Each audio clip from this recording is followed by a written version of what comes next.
like a tomate. Hey, hey, Blakberry talk. Yeah, we up, know we locked in. ATL, we run the game, check the top 10. Braves swinging, Hawks fly, Falcons run it back. Every play, every take, yeah, we speaking facts. City behind me, we never gon' fall off. Talking that smoke, got to play like a call off. Falcons in motion, they running that route. Austin transition, we running them out. Brains in the post, yeah, they swinging for real. If you ain't tapped in, then you miss a field. Blakberry got them tuned in on the daily. Everything real, we ain't talking fugazi. Numbers on live, check stats, it's amazing. We callin' plays like we work for the Navy. Blakberry talk, yeah, we up, no, we locked in. ATL, we run the game, check the top 10. Swinging, Hawks fly, Falcons run it back. Every play, every take, yeah, we speaking facts. Like, I've been on top of the wave. We talk sports like you part of the game. Know what I'm saying? I ain't gotta explain. I'm in the booth and I'm calling the plays. Never no bias, we talking about wins. Blakberry popping, they tuning again. Straight from the A, so you know what it is. If it's a tape, let me stand on it big. Falcons need rings, we know that it's coming. Hawks on the rise, you know how they grilling. Brace in the home when we copping the bottles. ATL up, yeah, we eating the column.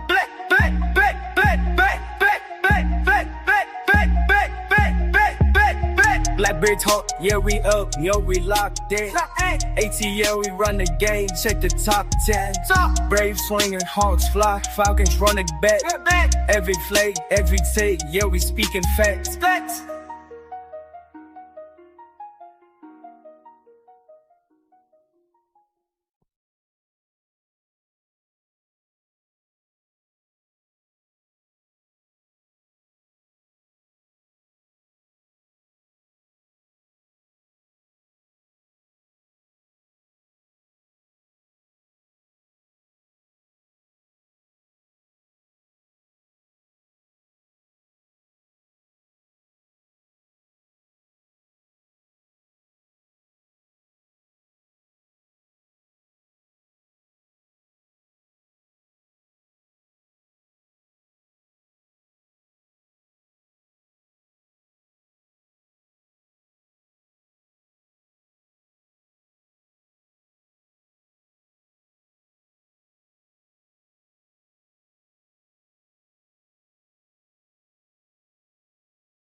My bad, y'all. String yard on that bullshit.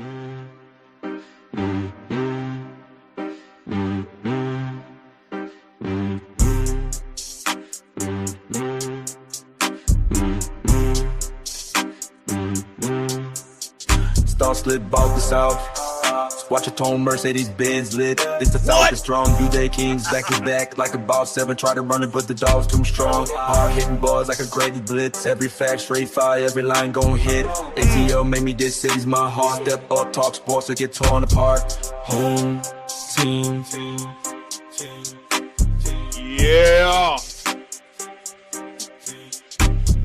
Home team.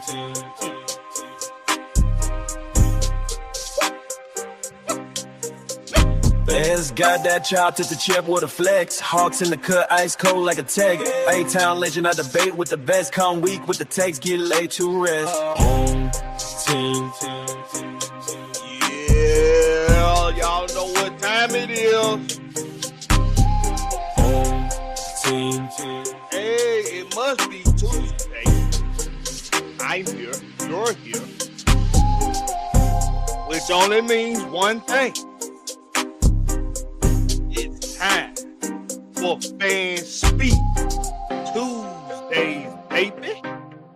But we like to do one thing and one thing only. And that's drop the motherfucking link.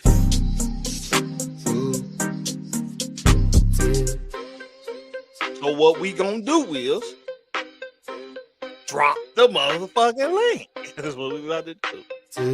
Don't speak about the cell, what you tone. Mercedes Benz lit, this the Falcons throne. You gay games, bet the bad like a boss. Sub on, try to run it, but the dog's too strong. Hard hitting bars like a Grady blitz. Every fast straight fire, every line gon' hit. ATL made me, this city's my heart. Step up, talk sports, so you're torn apart. Hold So without further ado, let's go ahead. Let's get right into it. Let's get to it. Let's do it. I'm dropping the motherfucking link right now in the chat. Let me go pin it in the chat. Let's get it pinned.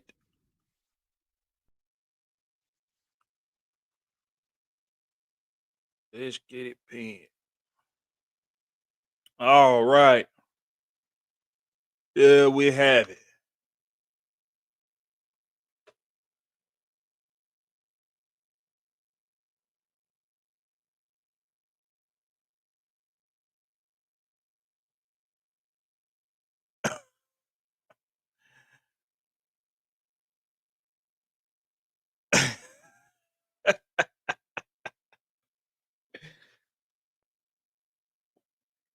Is Raheem Morris fired yet?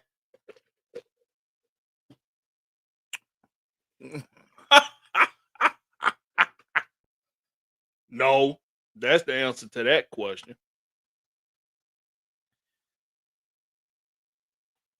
Mm. Mm. Nothing there. Nothing there. Nothing there. Ah. Hmm. The link is in the chat. Tap the link. It's fan speak.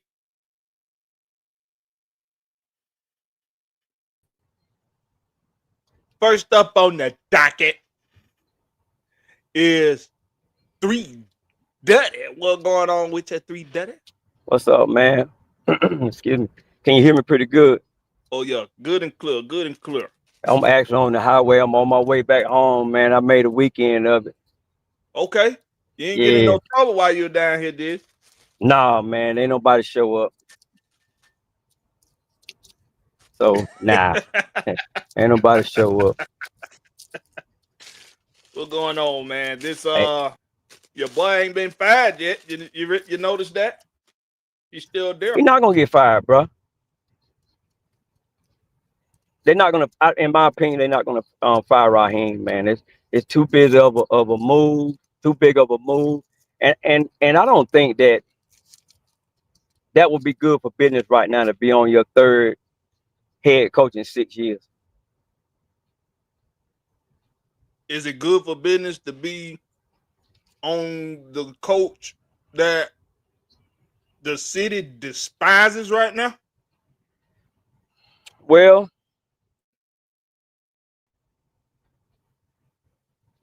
the city despising it. It depends on who in the city despising it. Because you got some people that despising it that don't contribute, that don't support the team the way the team needs to be supported.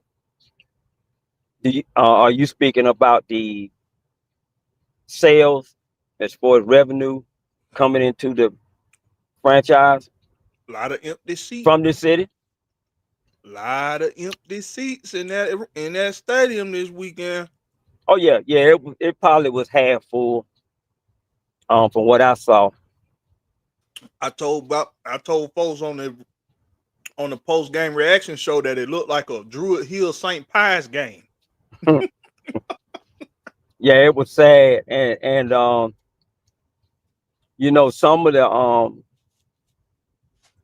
that affects the food sales and the merch sales, and and of course me myself, I already paid for my ticket, so I'm like, well, I'm committed, so it's a commitment for me, so that's why I'm not as upset as a lot of people are, because of how we're looking. I made a commitment, and I knew that this was going to be part of the ball game. Disappointments or underachievement or whatever you want to call it. But if Raheem gets fired right now, then I'm thinking Terry gone too. Now, why do you think Terry would be collateral damage in this situation? What's your reason for thinking so? because this would be his third head coach under his chin. His third head coach? When Well, according to Arthur Blank and Rich McKay, he ain't had no say so in who the coach was gonna be. Not even Raheem. well, I'm kind of going by how it normally goes. If that many coaches come through, the general manager normally loses their job along with that third head coach. But it's normally because the general manager hired him. Right. Well, I've always said that Terry Hand wasn't in it. So they have no argument with me there. And I don't think that Terry should lose his job at this point. I agree with that. Because I've been saying for a while that I didn't see his handprint on it because of where he came from. He came from the Drew Brees era. Breaking up a little bit there. So he knows. I say he came from the Sean Payton and Drew Brees era. So he knows how it's supposed to go. I don't think that what has happened to this franchise since he's been here is a thing that he would have been a part of had he had his hand in it the proper way as a general manager. Yeah. I'm inclined to agree with you, and let me get this off here. I'm inclined to agree with you. I don't think it's even relatively close for Terry Fontenot to be tied to any of the bullshit that doesn't happen or that's with this team. He's only been linked to the positives. What's going on, everybody? What's going on? Now? We got Georgia, Texas, boy. We got Deshaun Caldwell joining the panel. What's up, everybody? Hey, let me say something for them guys get started. I want to shout out to my man Chandler from I think it's Dirty Falcon Fly Through. He was at the game. Oh, fuck, man. With he wore the bag on his head. The one that's been all over the news. Yeah, I was gonna say he done went viral. Yeah, he went viral, man. That's my boy, man. I talked to him before the game, and he said if them boys stink it up, he gonna put the bag on. But he got a podcast, Falcon Podcast. And he said since everybody won't stick together, he gonna speak it.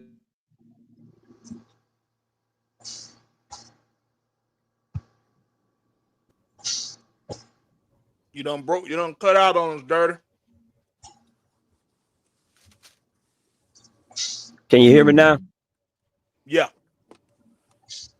Well, did you hear what I said about my man got the podcast?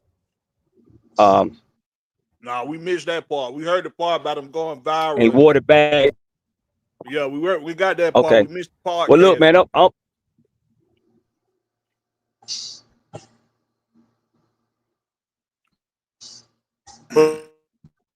yeah, you cutting out a lot there, Dirty. Yeah, you what you going across 20 or you going up 85? Yeah, he cutting out. I'm on 95. Oh, you done already made it to 95. Well, look, y'all go ahead. Yeah. All right, Dirty, get. Well, y'all go ahead and do the show, man. All right, come back in when you got your good reception. What's going on with Georgia, Texas, boy? Hey, man, you already know it. Hey, man, the double, my bad, man. So somebody almost hit my goddamn car, man. Finna get off and go off on them. Oh, you good? We ain't even hit. Whatever it was, we ain't hit. But yeah, man. Hey, man, like just like you were 330 just said, man. I think Terry should get a shot with his third head coach. Just look at what Ryan Poe's doing in Chicago. He on his third head coach. Sometimes third time is the charm. Just look at the Patriots. They on their third head coach. Yeah. Facts. And Drake May looking damn good. They 11-2. Well, Man, yeah, just think 11 about and it. 2. At the end of last season, damn near everybody was ready to write Caleb Williams off. Hell yeah, including me. And look at him now. I just Soon as he got a veteran play caller, and Ben Johnson told him, "Hey, I need you to stop playing hero ball." Them boys been winning. They've been winning, man, and you can't deny it. Nope. What's Don't up with like you, Deshaun Caldwell? My bad. then like when it come to Terry, man, it's like, what hasn't Terry done that's been asked of him? That's what I'm saying. Because See, what's been everybody asked of him, he's performed. see everybody talking about the win-loss record. In my opinion, that's on the head coach. Because how can your GM, if your GM did what he was supposed to do to bring in talent, which he has done, whether it's the draft, the free agency, or whatever, that's up to the head coach to get them wins and losses. That's like what me and you was talking about the other night. It's about the job analysis, doing a proper job analysis. Facts. That's what Off the Blank gonna do, and that's what we should be thinking about. Is doing a proper job analysis. No, the win-loss record don't look good. But guess what? Your head coach that was hired by your management that was not involved with Terry Fontenot say so. They knew he had a losing record as a head coach when they hired him. So guess what? We got a losing record the past 2 seasons with him as head coach. That ain't on Terry Fontenot. He didn't hire him. True. What you got on today, Sean? First of all, I'm ready to go back to work. This 6-month vacation is over. I'm tired of being in the house and everything. The money getting low, so I'm trying to go back to work. But I think, me personally, I think the practice squad need to play the last 4 games. We already seen what the starter can do. Let's see what the young boys, the people in this practice squad can do. See if they worth us keeping next year. To me, I mean, we already lost the season, so might well let them get in stretch their legs, right? Some of them, yeah. I mean all of them. I mean some of them. They like I said earlier. Henderson, Trask, Blair, Nash, and what in that Osborne. Them 5 right there. Maybe a couple more. I don't know everybody in there. I really ain't seen. Cause Kirk don't need to play no more. He already did audition.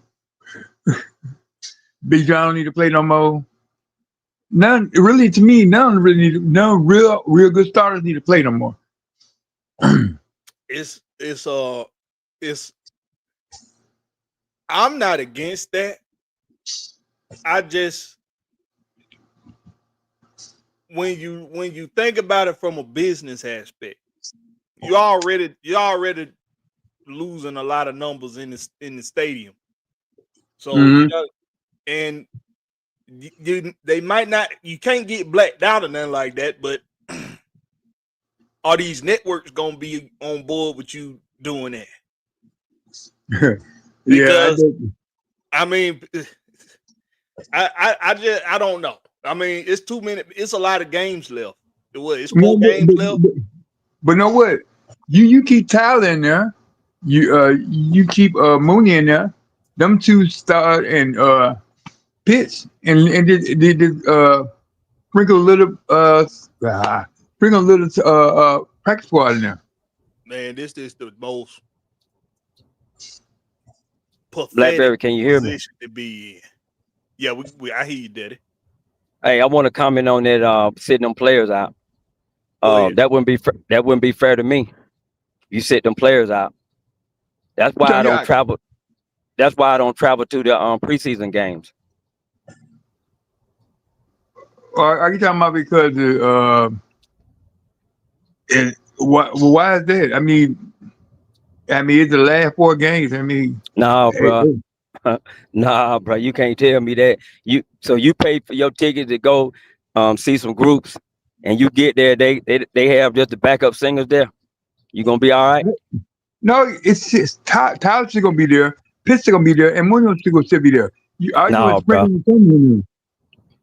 Only person you're gonna miss is Kirk and Beaton. Now, No, bro.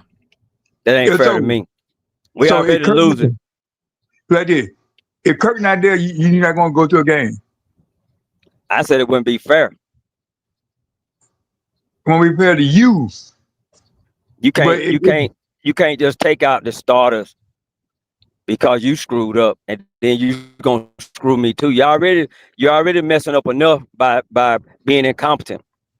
okay, let me ask you a question. I'm not printing it, but if Kirk and Beaton were hurt, you still won't go to the game. If he's hurt, I don't have no choice.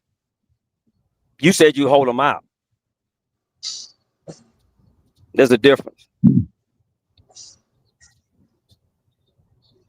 I'm just saying, we got to see the people anyways to see if they work being here next year. Yeah, So, but then they ain't gonna play him. They ain't gonna play on what? And then when next season comes, they're not gonna play him in the preseason. No, don't do no tryouts in the last 4 games. Let me get my money worth. No. That's Raheem's scheme. You don't know if Raheem gonna be here. That's the only person. That's the only person that don't play on preseason. That's Raheem. I'm talking about this. I'm talking about the 2 seasons he's been here. No, I'm talking about now. I knew he wasn't gonna play any of the starters. Oh, nah, you can't do that, bro. You got to play your starters for the people that paid. Man, Pam feel the same way. Dirty feel, Deshaun. People pay their money to, pay a lot of money to go see the best product you got, regardless of if it's been a losing effort. But y'all like I'm thinking of all the starters. Y'all like I'm thinking of all the stuff. Look, hold up. I don't feel nothing. It don't matter to me. Y'all talking about a winning thing. You had all your starters in there all year, and you 4-9. I had a comment on that one.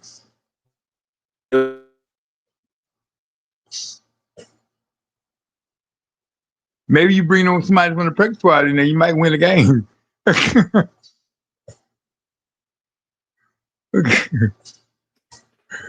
Hear me, Blakberry?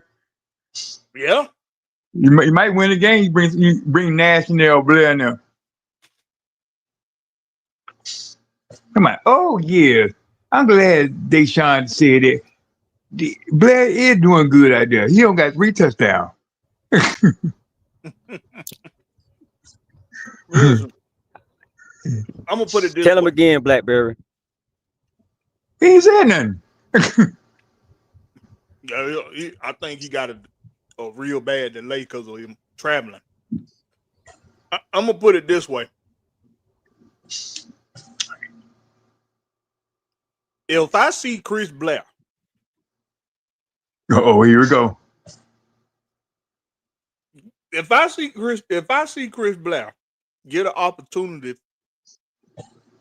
to come in and play when we ain't got nothing to play for now, and this boy go out there and he look like he done took 3-4 steps forward in his damn development. This boy doing everything and then some he was doing in the preseason. It's gonna take. You know what? I'm not making no threats on here.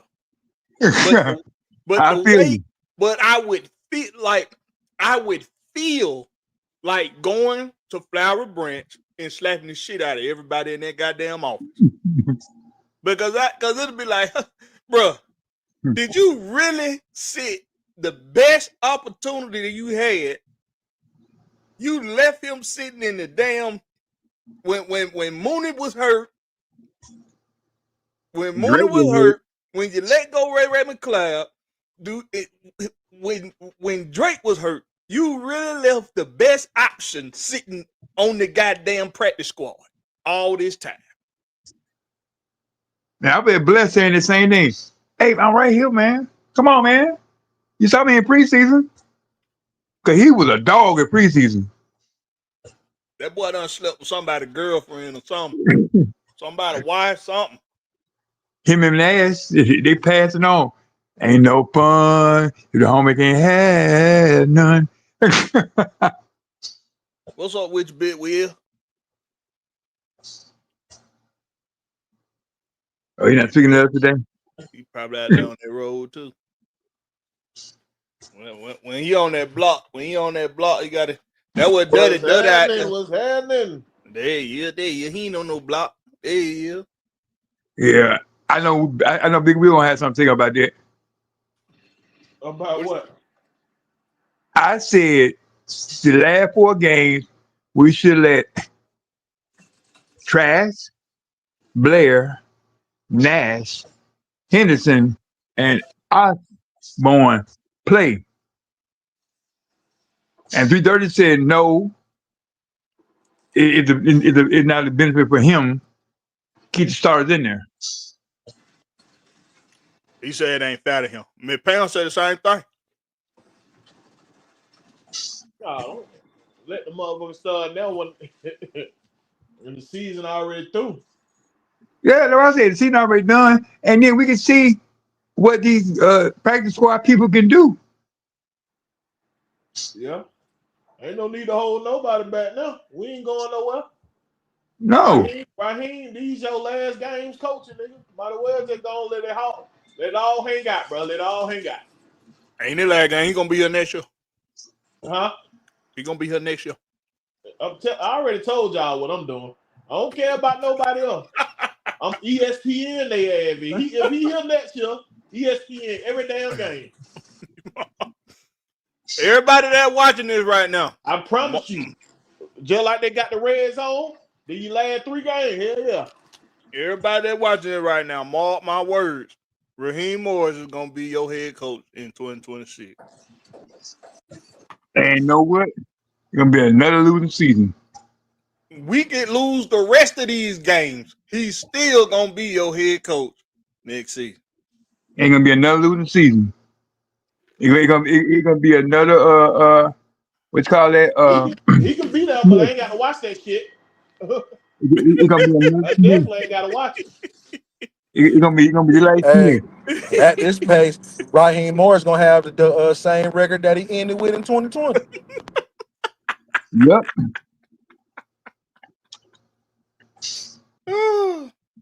He gonna be like Smith. Oh my Gonna be like Ozzie goodness. Smith. I cannot believe it. He gonna be like Ozzie Smith. He gonna coach 3 years, 3 losing seasons. Oh man. Cause he's not head coach material. I keep saying I said it the first year. I said it the second year. And he gonna bring him back the 3rd year. He shouldn't have been hired the first place. If you want to talk some He dummy, supposed to be high the first place. It was a rumor. That Raheem Morris tried to do what Tampa Bay did. I'm using a veteran quarterback to cover up my mistakes of my young, unexperienced OC. but you played the quarterback, and that's why he played you back. You can't play somebody that feeding you, dumbass. 3 balls and 2 strikes say the devil is a lie. If he is head coach next season, the devil lies every day. And twice on Sundays. That right. That's why they say tell the truth, shame the devil. Cause that some bitch stay lying. They did the stadium because they were talking about the other day that the stadium might be real not crowded next year. If they see Raheem in the building, we're gonna see less Falcon fans. Yeah, everybody needs a boycott. You want to know something? Something that y'all not. Let me tell y'all something. Is one person, and y'all this gonna strike a nerve. It's one person that can make up the difference for attendance. Nick Saban. If Raheem Morris is still Nick here, Saban. Oh, is one person that can make up for attendance if Raheem Morris is still your head coach. I want to know who's gonna make the difference. Nobody. 50, like he did Ja Rule in the concert when nobody was there. He paid for all the tickets. Rich McKay. Yeah, he the white 50 Cent. Rich McKay is a marketing genius. He will figure out how to get asses in them seats. Rick, he ain't been good at doing much anything else. He put the soccer team, he did a good job with the infrastructure of the soccer team. They won the championship. Soccer was only in Atlanta for 2 years when they won the championship. Sold out arena. Now soccer, sold out stadium. Now soccer the biggest sport globally. But we know in Georgia, it's football. It's people. People love. It's a lot of in America. In America, yeah. But we know Georgia, especially football, is in the. It runs through the blood of Georgia. So what he did with Atlanta United was nothing short of phenomenal. My motherfuckers always want to call when they know I'm on goddamn live. And it's, man, that's how it be. They be timing it. But like this to me, you say he gonna be here next year. Am I so? I mean, it's not a personal feeling. I just see it don't look like he gonna be here. It's too many things against him. What have he done to make him stay? He fixed the DC problem. He gave you a defense. He gave you a defense you can semi be proud of. That's it. Those were big. That was a big I thought problem. about Raheem coming back next year, but I just look at it like, man, at this point, man, it's too many losses. Yep, too many losses. It's too many losses to even justify bringing him back. Y'all do know he had a losing head coach record when he got hired, right? Well, you kiss an ass. Facts. But to do worse than last season, ain't no way. He can't say it to the fans. How can you justify keeping him? Hold on, wait a minute. Not only that, we was riddled with injuries this year. Riddled with injuries. How many teams like that and still winning? It don't matter. It's in his second season. It ain't in his fourth or fifth. How many coaches in their second season? Was Detroit riddled with injuries and they still going to the playoff? They went missing they starting quarterback and their number one receiver. Man, our starting quarterback ain't go out until week 9, week 10, and we was already losing. We were losing with them niggas in the lineup. 2 right tackles. Like this. We had 2 right tackles last year and still lost. We won one more game. We won one more game than we usually. Hold on, man. God damn. Hold on. Whoop they do. We won one more game. Hooray.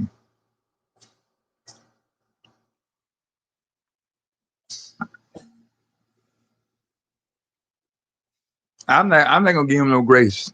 I think it's time to find him a Walmart or man, I'm telling you, the way that this season is playing out, everybody finna be going together. Like, you know me, I'm a Terry fan, man, but I just got a feeling everybody finna be gone. If they gonna blow it up, they gonna blow it up. You know what? Richard me out. Everybody saying that he might not leave because him and uh, Arthur Blank cool. But you know something? I know people that I'm real cool with. If I'm messing up their money, they gonna get rid of me. I'm being true. If I'm making them look bad, they get Right rid of here, me. so just like in the press conference when he said there and said, Art Blakes this guy affected me. So All tell right. boy, you breaking up real bad. What y'all talking about in here? I said everybody talking about him and Arthur Blank real cool. I said if my homeboy, I work for him, and I mess up his money or make him look bad, he'll fire me. I'll fire myself. So I don't know, especially no billionaire. He ain't that cool with nobody like that. They really not cool with nobody. I knew I was gonna strike a nerve on something, y'all. I might say I'm gonna do y'all one better. He gonna be back next season with a new OC, win 8 games, and be back the season after. Boy, Hire that's Mike Hell, boy. that's dreadful. That's dreadful to think about. That is dreadful. That sounds like a horror story. Mid Pound say if they retain Raheem, it's gonna be under the conditions you get an experienced offensive coordinator and special teams coach, wide receiver coach, quarterback coach, strength and conditioning coach. And all of those was new when he got here, and now we got to do it all over again. That's another reason why he got to go. Go Pebble say home team. Seriously, Falcon fail. I don't blame you for thinking Raheem will be back. Raheem had no business being here in the first place, but he's here while Blank knowing Raheem is a proven loser. That's it. He was a proven loser when he got hired. What make Man, it's y'all just think? like we discussed on Sunday. It's the familiarity with Arthur Blank. Yeah. It The, don't matter the what the fake shit. reason is, he's here. And we know how Arthur Blank operate already. He ain't gonna fire this man after 2 years, and y'all know it. Especially considering all the other variables that you have that's gonna be considered when they do a job analysis on him. He fixed the Jimmy Lake issue. Everybody agrees with that.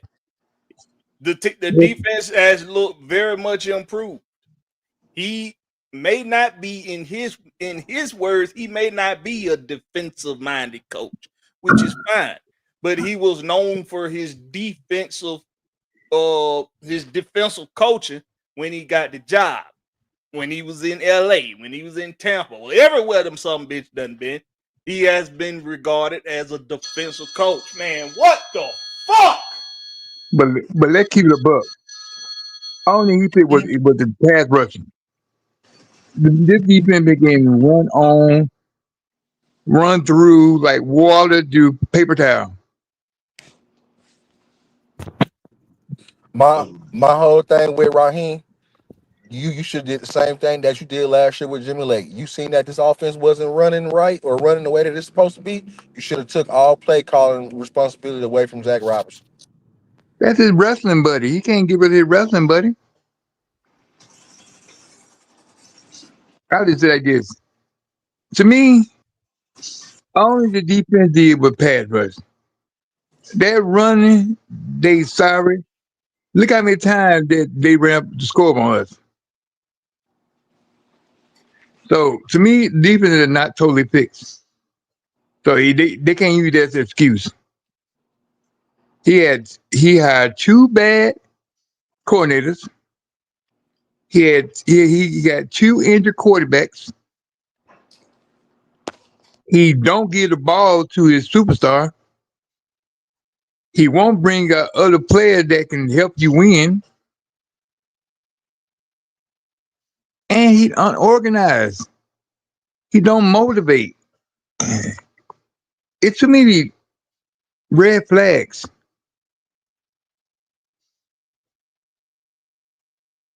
And then don't let me get started with the lie he do in the interview. Lord have mercy. Y'all know that Arthur Blank still got faith in me. Lying like a mug. Lying like a motherfucker. He ain't lying. Off the blank dude still got faith in him. That's why he I ain't can gonna tell fire. anybody that. That's why he ain't gonna fire. Well, y'all know what? Y'all giving this organization way too much goddamn credit right now. Way too much credit. Off the blank ain't as smart as y'all think he is. Rich McKay got hidden agendas. Beatles is just gonna do whatever the fuck somebody tell him to do. Terry Fontenot don't know what the fuck he done got himself into. And Raheem Morris is dumb. I've been And saying that longer. y'all giving this organization way too much credit. That's why, Too that's many why I say, losses, too many red flags, too many negatives out there. Think about this. Think about this now. Think about this. On your job, if your performance is equal to as bad as it has been with Raheem, are they going to wait to the end of the fourth quarter to fire you? Or are they going to no, fire your ass immediately? immediately. And they are going to hold somebody in your place until they decide who's going to be there permanently. That's called interim. They got an assistant head coach on this team in Jerry Gray, who's voiced saying he ain't interested in being no head coach. It would be very easy for them to fire Raheem, tell Jerry, we just need you to hold down the fort to the end of the season.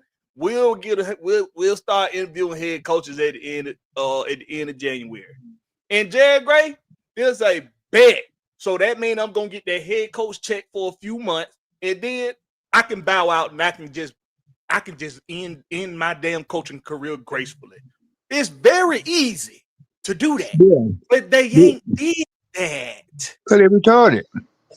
Exactly. So what in the hell make you think that they finna fire the man at the end of the season? All the blame on that. We don't know how to pick a head coach. He immune to losing because his whole faith is not in the team. It's elsewhere. If Arthur Blank was more interested in winning, we would have been won a long time ago. Maybe like 8 years ago. He would start hiring 1 year coaches. Who've been coaching for 1 year. You think he would have kept doing that for 8 straight years? No. He immune to losing. This is not that important to him. Until we realize that the Falcons not that important to him, we're gonna keep losing. When Dan Quinn got fired, who was missing on the team that we needed? That was a major piece to the team. Who was missing On the team? Yeah, who was missing due to injury? Julio? Julio went in here. Oh, we're talking about Dan Quinn? Dan Quinn. Now Julio went injured. Who was injured? Yeah, who was injured on the team? Alice Mack. Alice Mack went here. He was gone already. A player that was injured when Dan Quinn. A major player. Who was hurt? The answer is nobody. You can think about it, but the answer is nobody. Okay. When Arthur Smith got fired, what major piece was injured that was missing? None. Nobody. I'm telling y'all, Arthur Blank is going to consider that this team was riddled with injuries this season. He's going to consider that. He's going to consider that the season before, Jimmy Lake was a fucking shit show. He fixed that problem. A season later, we got Jalen Walker, James Pierce Jr., we got Xavier Watts, we got all these great players, Billy Bowman Jr., we got all these great players added to the team. Actually, he didn't pick the button. Only he picked was the rushing. Because I run defense is terrible.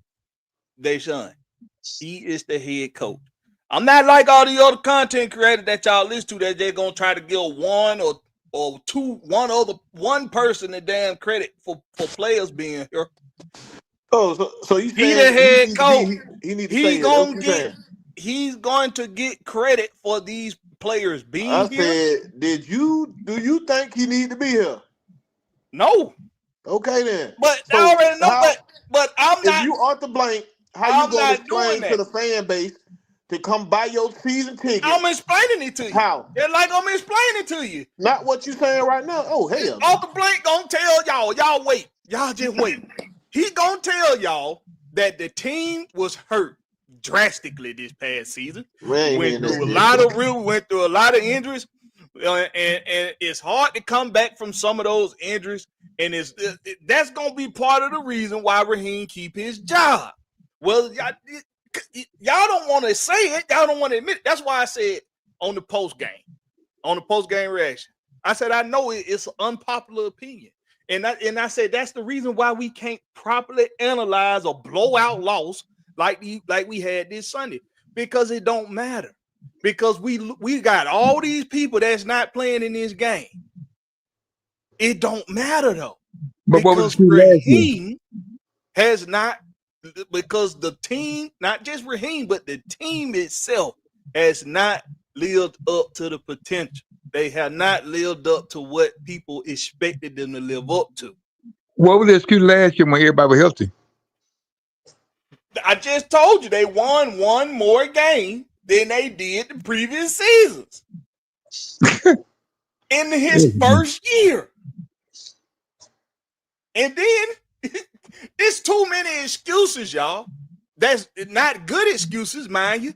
But it's too many excuses that can be given to give Raheem Morris the benefit of the doubt in management's eyes.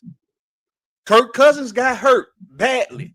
The Netflix scandal. That's what we're going to be, the Netflix gate. We're going to call it Netflix gate. Netflix gate happens.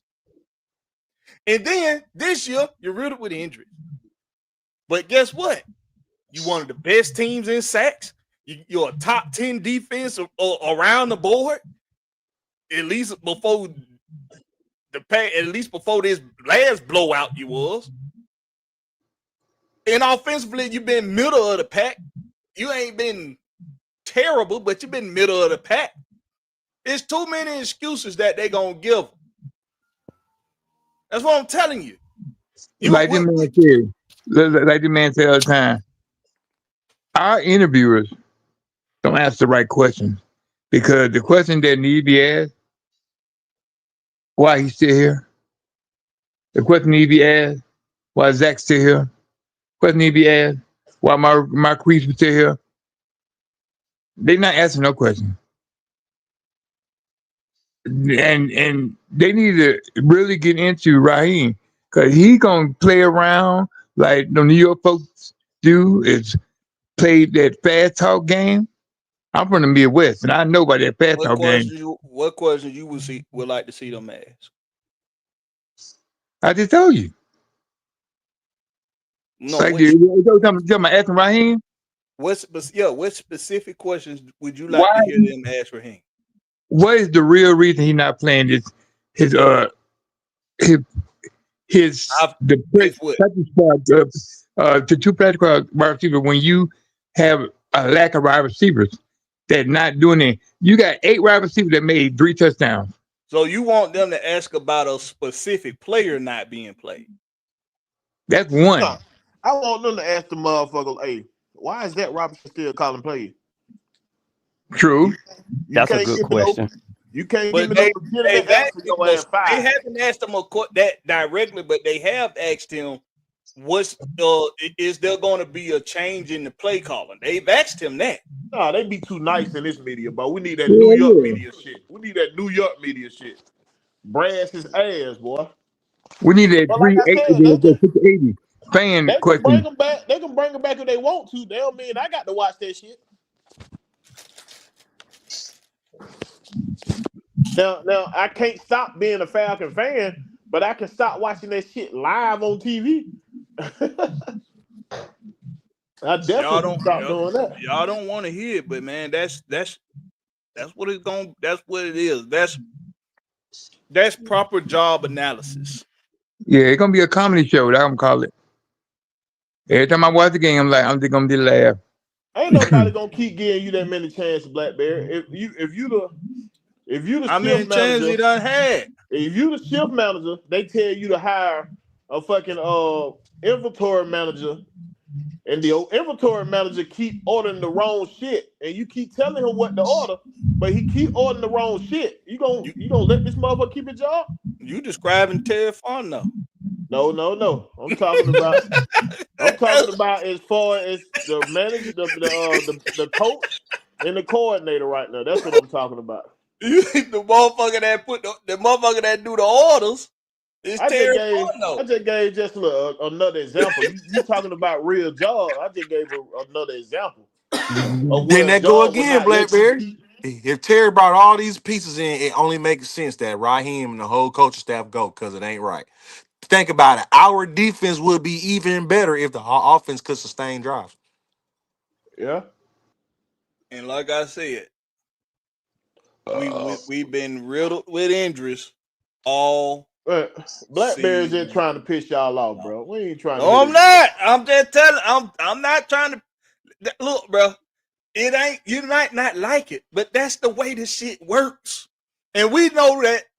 We know that Arthur Blank ain't fired nobody after 2 seasons. Just say that's the shit. That's the way shit work here. That's what you say. Yeah, that's Don't the way say shit that's just work the way the here. You shit right? work here. Other teams ain't got no problem. A lot of other teams ain't got no problem with parting ways after 2 seasons. You right? Yeah. That just say that. That's the way it work here. But that's why I And said that'll that's be the Arthur way Blank. it works.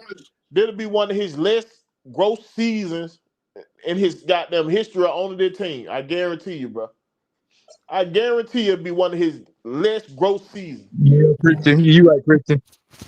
Hey, Big He's Will. done as hell. Big Will. Can y'all hear me? Pull that 330. Go ahead, Daddy. Yes, sir. Now you got to look at how much did Mr. Blank purchase the Falcons for? Shit, I don't know. Oh shit, I don't know. I know that new stadium cost almost $1 billion though. Ain't no almost. It was No, it over. did. It was over. It was over. But what $1 I'm billion saying is, he's made a great profit off of the Falcons, and he's got a Super Bowl coming up in 28. So, so from a business aspect, Mr. Blank is doing very well with his investment with the Falcons. Because I'm starting to I know call where him. you going with it, Daddy. Keep going. Go ahead. That's the point right there, 330. Cause like if he bring Hold on, let him Raheem finish, Morris back, Will, hold on, let him finish. Let him finish your point. they ain't nobody gonna show up. And Let him finish his point. No, billionaire care about? let Will get it out. Let Will get it out. What do a billionaire care about? They care about their bottom line. If ain't nobody showing up to your product, if everybody stop going to Home Depot, what you think Arthur Blank finna do? He gonna be like, what the fuck going on? If you stop going to these games, stop tuning in to this bullshit, he gonna be like, what the hell going on? My numbers ain't been this low. It's been a long time since Atlanta Falcons been blacked out. They don't do blackouts no more. Use a lie. Let nobody be on that game. They would not show an empty stadium on TV, bro. Blackouts don't happen no more, bro. Hey, but let's say that the blackouts do happen, right? What you think gonna happen if they sit the starters? They sit Bijan. They sit the other few stars we got with the Falcons. They're gonna take about time. You talking about this year? Yeah. It's a lost cause. It wouldn't make no effect. Do you think that Raheem would they have an issue with Raheem if Thursday night he sit those starters to play the Buccaneers? He ain't finna sit them starters because that's an automatic fire. He gonna be fired. No, but that's what was suggested. They know who I'm talking to. Oh, okay. I'm about to say because he gonna be fired for sure. But I ain't say all the starters. I said a couple of starters. If they do sit them, that's their problem. We ain't got no control of that.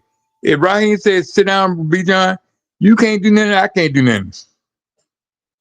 No, I'm just talking about from an aspect of just that's what they call it in the corporate world. That's not good business. Arthur Blank is a businessman that I don't think he has the passion.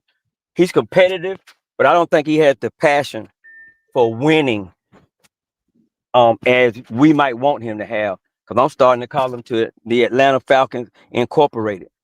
Yeah, if he bring Raheem back, I'm on Blakberry side now. I'm like Arthur Blank, you're a dummy. I'm on that part now. Yeah, that But is it like, two ball, three strikes. That answers your question on 330 about what they bought the team for. yeah, How much? How much is? like Cause I'm driving, so I can't read it. He say they bought it. They bought it for $545 million, and it's worth 2.5 bit. His stake in it is I'm finna say that. 2.5 billion. Hello, Well, you know how much profit he done turned off of hello, that. hello. but I Yeah. just See, people you want to say, say it's business. They want to say the NFL is business until we get to this point. but you say he really don't care about winning. So if he set B John, what would you do? I say he Who's don't that? have the same passion, Yeah, but it'll be a Well, bad bit. It'll be you a set B bad John, what business you do? move. what's It'll up, be a ATL bad business 251? move if he sit his star player. And look, how you know Bijan don't have it in his contract for incentives for I performance? ain't sure, but like I'm not a coach, so if you sit him down, that's up to them. That's them. Okay. You forgot when Arthur Smith didn't play Bijan that day, didn't you? You Arthur saw what Smith. happened, didn't you? But I ain't got nothing to do with it. If Arthur Smith did it, that's on him. That's a Oh, coach's decision. my dad, bro, sound like you moonwalking now. No. I'm saying you ain't got nothing to do with it. You ain't got nothing to do with it. No, you said It- if it was you for the rest of the season, you would do tryouts for the people that haven't been playing much. And I just told you it wouldn't be fair to me. But like this, it's still Raheem's choice. I said what I would do. But if Raheem do it, that's on him. Okay, I got you. Okay. Well, Raheem ain't gonna do it, so I'm beating a dead horse right there. Okay, it'll be a scrape. It's just like you turning in your resignation.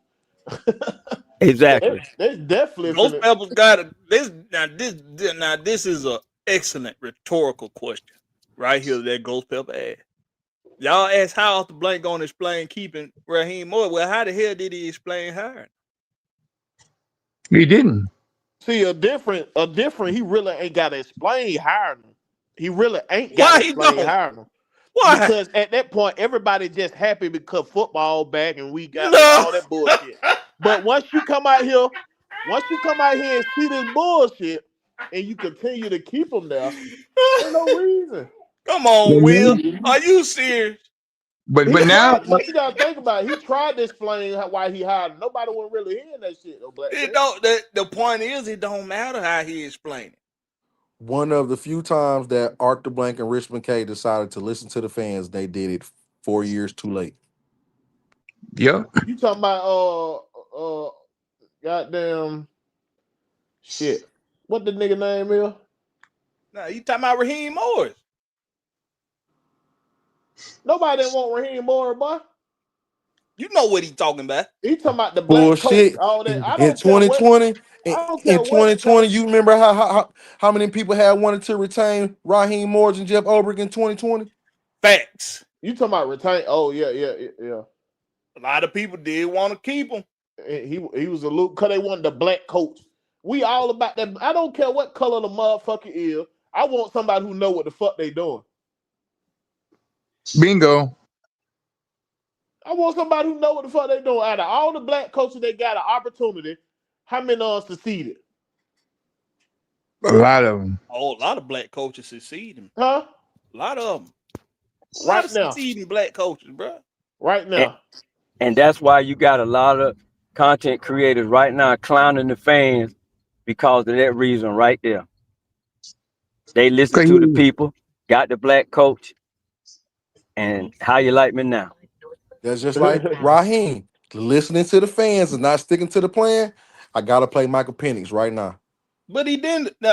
Now that's why I don't agree with you. I don't think he listened to the fans.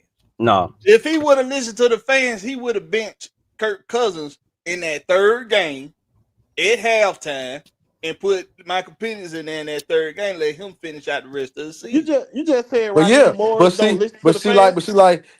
that's what I'm saying. I say You he just said didn't listen to the fans then. You say he don't listen to the fans? I said he didn't listen to the fans then. You can listen and not do what the hell they want you to do. But There's a Raheem difference. did though. Think about it. When Michael Penix took the starting job or the starting job, what was a lot of fans saying? Do not put Kirk Cousins in as starting quarterback. They were saying that a long time ago. Right. But I'm saying when it actually happened, we could have went back to Kirk Cousins in the beginning of the season. That he'll look No, incompetent. when No. Michael Penix, the games he played, them 3 games he started in last year, he showed enough to say, okay, this young man can get the start job next year. He showed enough to say that. Now That's what I'm saying. I agree with you. We didn't get his game plan because the plan was for Penix to sit for 2 years. I agree with you. But what I'm saying is that's why he started him. It ain't because he was listening to the fans. He saw what the boy looked like he was ready to start. He did. Now I agree with you that he should have. If Kirk Cousins got a good full bill of health, you start him. I agree with you. But What about Michael Penix did show that it looked like he had proven that he was ready to start. That Washington game is really what put him in the favor to get to start. Hey, y'all, we forgot, dog. Terry Fontenot ain't been extended yet. So he can be like, I don't want to come back to this bitch. You sure can. He can be like, I don't want to come back. Yep. We ain't thinking about it like that. We thought about if they fire him, but he ain't did his extension yet. So that motherfucker like, look, man, y'all don't like the direction y'all going right now. He still got another year though. He won't be he still got another year on his contract though. No, this is last year. This Terry last year. I don't know if it's his last year or not, but I know he ain't got no extension. I think he got one more year. Let me look it up. But another thing y'all forgot. What did Penix say in this interview? He don't have no help on the sideline. It's not what he said. What did he say? He said he don't talk to nobody about what he going through on the side. And then they asked him, "Are you getting any help on the time?" He said, "I don't get no help from no quarterback, no coach." And who fuck that is? And then the next game, who all in their face? Raheem, Zach. They ain't been in his face all year. Yeah, this is his last contracted year. Yeah. That's what I'm saying. He be like, I don't want to come back. He proved enough to get whatever job he want. That's open. Man, he gonna go right back to New Orleans and take over for Mickey Loomis. Hey, if Loomis retired, I wouldn't even doubt it. I wouldn't even doubt it. Yeah. That actually make a lot of sense. It makes a lot of sense that he wasn't gonna be here long term anyway. Why does it make a lot of sense that he wasn't gonna be here long term? I say it makes a lot of sense that he wasn't gonna be here long term. Why? Because he didn't have no experience at being a general manager. He didn't even have experience on hiring, balancing books and all that. If you come here and do good, what is to keep you from signing another contract? A lot of these teams do that, and you know that. Around it's the Falcons do that. Ain't nobody. There's a lot of teams do that. GM, bro. Ain't nobody getting rid of successful GM. Successful how, Will? What he been successful in what the hell he been doing? What you mean, Blakberry? He folks done told you that he ain't even had no say so on personnel or coaching. What success? What he was able to do, he's been successful in it. At doing what he was doing already in New Orleans, which is scouting. Doing what they allowed him to do, he's been successful. I can't talk about all the other shit about hiring coaches. I can't talk about that. As far as bringing talent in here, say that and getting the book straight, he have done his job. Say he did his job. He performed his task well, but he's successful. He did his job. I'm not gonna specify. He did his job. Successful, too strong of a word here, sir. Too strong of a word here. He did the job that was told of him. Assignment. If you got a goddamn contract telling you to drop that load where you supposed to drop it, You ain't gonna get no extra brownie point for taking a load off the goddamn truck. You ain't finna get no brownie point, bro. You did what they told you to do. You dropped that bitch off and you went on about your day. Yeah, but you talking about success or successful GM. We talking about a GM that ain't even carried out a full GM work. What makes you think he's not successful? Because he has not had the responsibilities of a GM, of a full-time general manager. Only thing he ain't had the responsibility of is hiring a fucking coach. And he ain't had no decision making at all. None. Like what, Blakberry? They said it. Like what, Blakberry? Like who gonna be on the coach staff? Like who gonna be the personnel? I just said hiring coaching, bro. And personnel. He got control of bringing personnel in. No, he don't. If he had control of bringing in personnel, Michael Penix wouldn't have got drafted. True. Bro, he wanted Penix. Because they wanted Penix. He wanted Penix. Because the Blanks wanted Penix. The Blanks wanted Michael Penix. So he wanted Michael Penix. We ain't gonna need we don't know what the hell all that, bro. Yes, we do. I'm going by what coming out his mouth. If you want to say you want that motherfucker, that come out your mouth. I don't even think Terry Fontenot went to Seattle to see that guy. Was goddamn Raheem. That was Raheem all day. Bro, who gathered everybody up the weekend before the draft to go see Michael Penix do a workout? So you expect the Terry Fontenot to get everybody together and pay for the jet? If he in full control, if he got full control, right, bro. He got control over. He got control, right? That means he can get on the phone with all. The only thing I'm gonna say he had no control of is hiring the coach. Everything else it was a go, bro. That's a major. That's a major part of being a general manager, bro. That's what I'm saying. We can't even talk about that. As far as what his job responsibilities here, did he do what he's supposed to do? I already said yes. Oh no, you keep saying he ain't successful. How are you not successful if they gave you this chance to do and you did what they told you to do? How are you not successful? How you're using successful right now is too strong of a word. You need to say something a little bit. You need to say something. He performed his task well. That's what you need to say. How many definitions of successful it is, and when you look it up? Okay, we keep using regular jobs as an example, right? Okay, so if I'm at Walmart and my zone manager tell me, hey, you know, you the department manager and everything, but I need you to let these people know what to do. And you just do the minor stuff, like just make sure all the UKC codes and all that, make sure all that's good.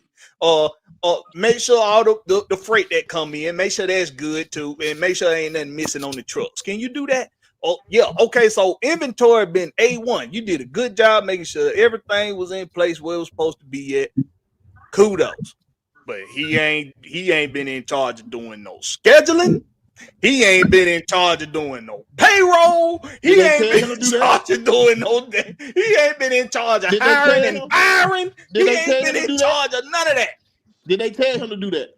It don't matter. Yes, it do. It don't matter, Will. If I ain't it wasn't his responsibility. You have done your job. It don't matter if the task big or small. If you're successful in that task, they still say you have done your job. It does matter if it's big or small. It absolutely does. In another category and say it absolutely does. And this is all you told me to do.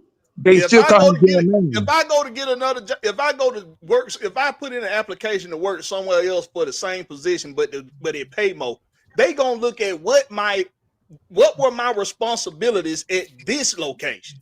And if they see, oh, you weren't even hiring, you weren't doing no hiring, you weren't doing no pay, you weren't doing okay. Well, now we need somebody with a little bit more experience. They're gonna ask about the title also. Before they ask about your responsibility. What your job have you do, and he gonna explain this what they had me do. Right. And I was successful at this, and I'm all. But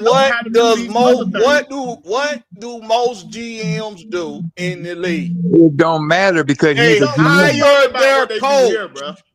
But like this, As long as they call him a GM, it don't matter. It do matter. That's what it's gonna say on his resume.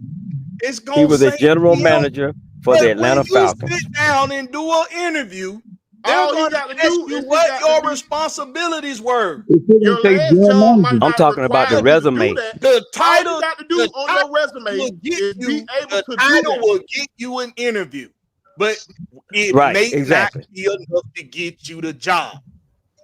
When you You got get to the good. interview, they're That's gonna how. ask That's you how what Raheem got task the did you job. You got to be a perform good They gonna under ask you that what task under did you that title. perform. Cause Exactly. They're gonna ask him that. Raheem resume ain't saying shit about he need to be hired. But And his like I said mouthpiece, earlier, y'all his giving mouthpiece this, got him the job. and like I said earlier, y'all giving the organization way too much credit because who got hired? Raheem Morris. I already told you it was a Rooney Rule hire, bro. Ain't no other explanation.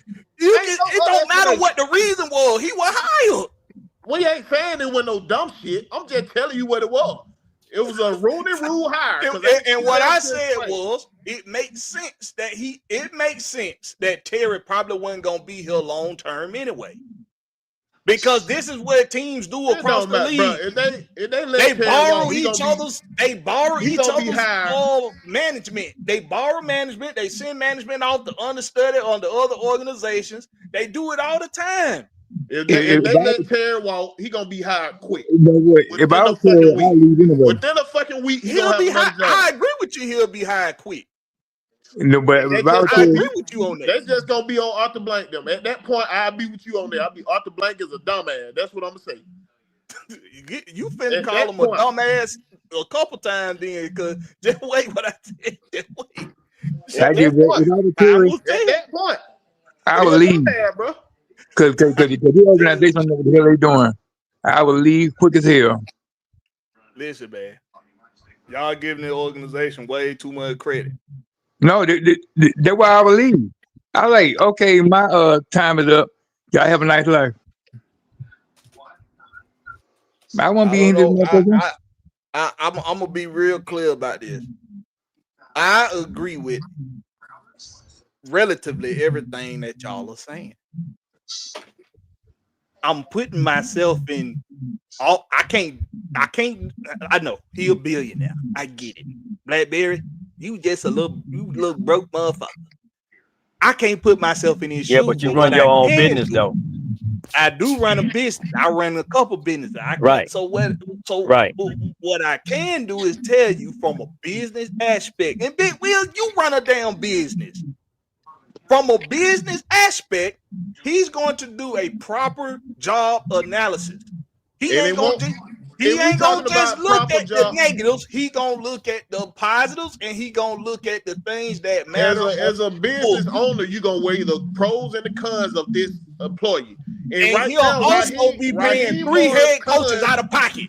Raheem Morris' cons well outweigh his goddamn pros. What do he do for you? You want to know one that outweigh a lot of that shit? You want to know something that outweigh a lot of that shit? What's that? He'll be paying 3 coaches out of pocket. Man, it's a billionaire. I'm not crying for this nigga. I'm not crying. He didn't become a billionaire by wasting money all the damn time. That's his damn By fault. giving away money. He ain't supposed to be high. That's your damn fault. Anyway. Billionaire gave money away As from a Hillary. business owner, if I'm looking at Raheem Morris' resume, his ass ain't even making a second interview. His ass gonna be like, he gonna get one of them. Sir, we're gonna call. We'll be in touch with you, and you already know what that is. When you looking for a job, and somebody say they'll be in touch with you, your shit going in trash when you walk out the door. Let me read some of this chat, man. Chris Lewis say the injury does not outweigh the weapons we gained this year. We have competent players on the practice squad that could be stepped in, so that is not good. Now, see, let me make this. Let me say this. Now, I should have did a let's be clear yesterday. Let me be clear about this. They on the practice squad for a reason. Guess who else came from the practice squad? Drummond. How he done looked? Guess who else came from the practice squad? David Seals. How he done looked? Terrible. They on the practice squad for a reason. They ain't on the practice squad because we know they competent, Miss Chris. Well, hold on. Hold on Drama now. just- They on the drama practice just got squad here. because they ain't that damn good. no, they on the Yeah, practice no, squad drama because got you see here. something in them, but your team is too deep to put them in the place. That's what the practice squad used for. Come on, bro. You see Come on, some don't be middle. flipping what the practice squad used for, Blackberry. They You on the ain't putting practice squad. you ain't The putting one you sorry see niggas some on the in practice is your squad, third is Blackberry. on your third string on your damn Blackberry, 53. you not putting sorry niggas on your practice squad. You're releasing sorry niggas. You putting niggas that you see potential in on your practice squad. Come on now. Now I agree with y'all about Chris Come Blau. on I now. think Chris Blau should have been the first receiver to get an opportunity when Darnell Mooney was hurt at the beginning of the season. And somebody if you got a TV playing anything playing in the back, you gotta either cut it off or you gotta mute yourself. Cause it's We I don't know know what in where the they hell coming that is. from. We know that it's Sean. They son, mute yourself when you're not talking, they Sean. Mute yourself. But that's why they on the practice squad. They're not that good. Because if they were, they wouldn't even made it to the practice squad. Somebody would have picked them up on their 53. Think about it. Now, I agree with the Chris Blair. That I will give you. I will give you that. But even him, I can't trust that I'm completely competent. Think that he's competent. I don't know that because he did well in the preseason against other people trying to make somebody team. What about CJ? CJ Henderson? You talking about for the defense? The only person that stepped in on defense that didn't play well was JD Bertrand. Everybody else played relatively good enough. Oh, really? Now Harrison, that might be. Oh, really? a What debate about on that. what about that cornerback whose name we should not say? Who? You know who? Who? He was getting his ass burnt toast. Who? This motherfucker. You talking about what that motherfucker name is? See, I don't forgot his damn name. I can't even think about nigga name now. I was hoping you was gonna say that shit, guys. The one you don't like. I don't Natron Brooks. Brooks. Natron Brooks got one opportunity. He didn't get another. And he blowed that motherfucker. And he didn't get another one. But the only reason why he got that opportunity is because D. Alpha was hurt. Kobe Bryant wasn't hurt, but D. Alpha was hurt. Mike Hughes was hurt, and Billy Bowman was hurt. That's the only reason why he got an opportunity. But you're right. His ass shouldn't have been in there either. But like I said, where he come from? The practice squad.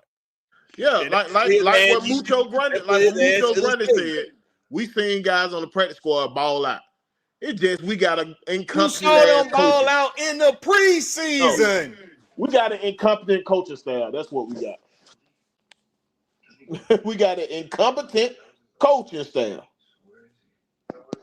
Look, point blank. Has Mr. Blank said anything public recently about Raheem? Any quotes? He not gonna say it. He gonna wait till the end of the year before he do anything. Keep it or get rid of him. He's gonna beat the end of the year before you find out anything. No, I'm not making this comment because I think because I'm responding to your comment. The ball, 3 balls and 2 strikes.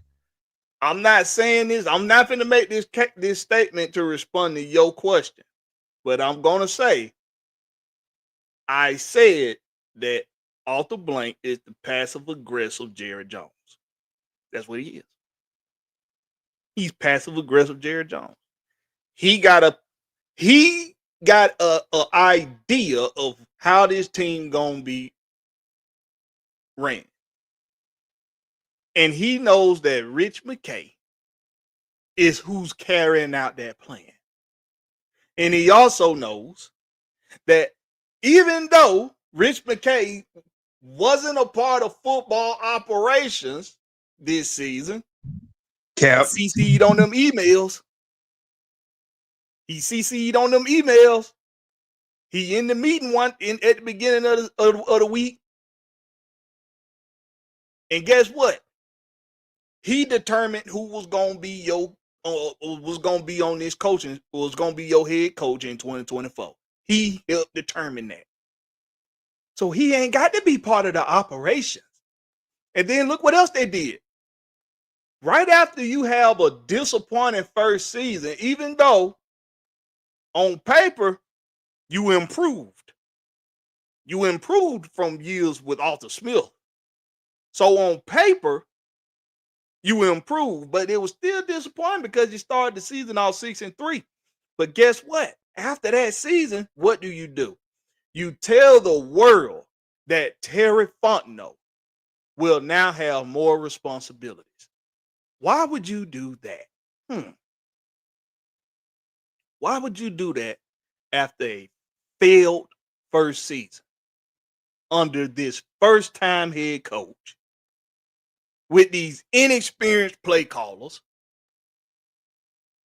and a hobbled and broke down Kirk Cousins that you just paid that you just guaranteed $100 million to? Why would you do that? But that's why I said it makes sense that Terry was never gonna be here long term. If he ain't resigned, if they don't offer him a nice contract, I mean, it got to be nice too. If they don't offer him a nice contract, he gonna do just like what George Texas said. He gonna go back to New Orleans, and he gonna be a full-time, full responsibility GM in New Orleans. Unless somebody somewhere else offer him an even healthier contract, which I don't think is gonna happen because he ain't had full responsibilities of a general manager here in Atlanta. So why would they offer him a contract he would be equal to a John Lynch? Why? Just saying.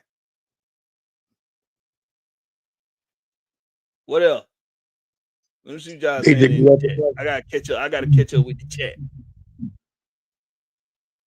They tell 251, we know you want Terry gone. He said Terry was a field spot for them to give time for Rich McKay's son to train as a assistant GM at Rams a few years before they ran. And you know that. Hold on, wait a minute. McKay to Atlanta as a GM to start the second blank McKay generation in Atlanta. That could be that's not a far-fetched. That's not a far-fetched opinion. ATL 251. Not by a long shot. It's what happens. They do this shit in the league. They do this shit. They send their sons off the mentor. They send they nephews, they nieces. they send they homeboys or whatever. They send them off to learn under another organization, and they somehow make their way back.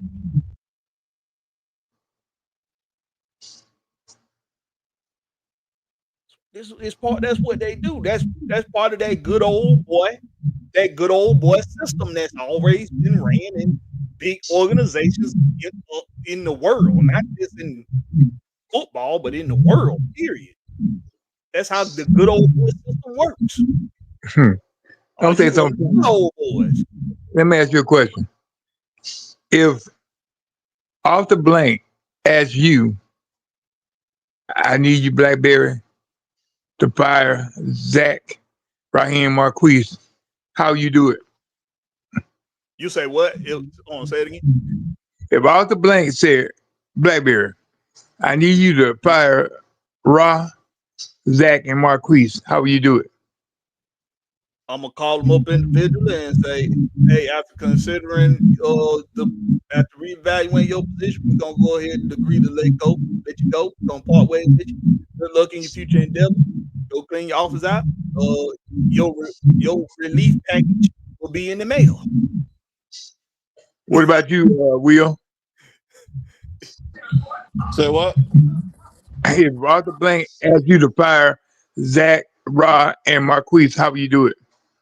Bro, y'all niggas know what time it is, bro. Hey man, y'all niggas been ass all year. Y'all, I'm sorry, y'all got to go. You can't goddamn cut around the bush with these mother. Get straight to the point. Nigga don't like you cut around the bush. Get your ass, hey, bro. Hey man, I'm gonna sit all Y'all got three to of them go. down at the same time. Y'all got to go. I'm gonna Yeah. sit all three of them Ain't down even at the no, same ain't even time. no, yeah. Nah, that you don't do that. That's unprofessional. You don't do that. Listen, no, I'm just joking. But this right here, what I do, I sit all three of them down at the same time, and I have a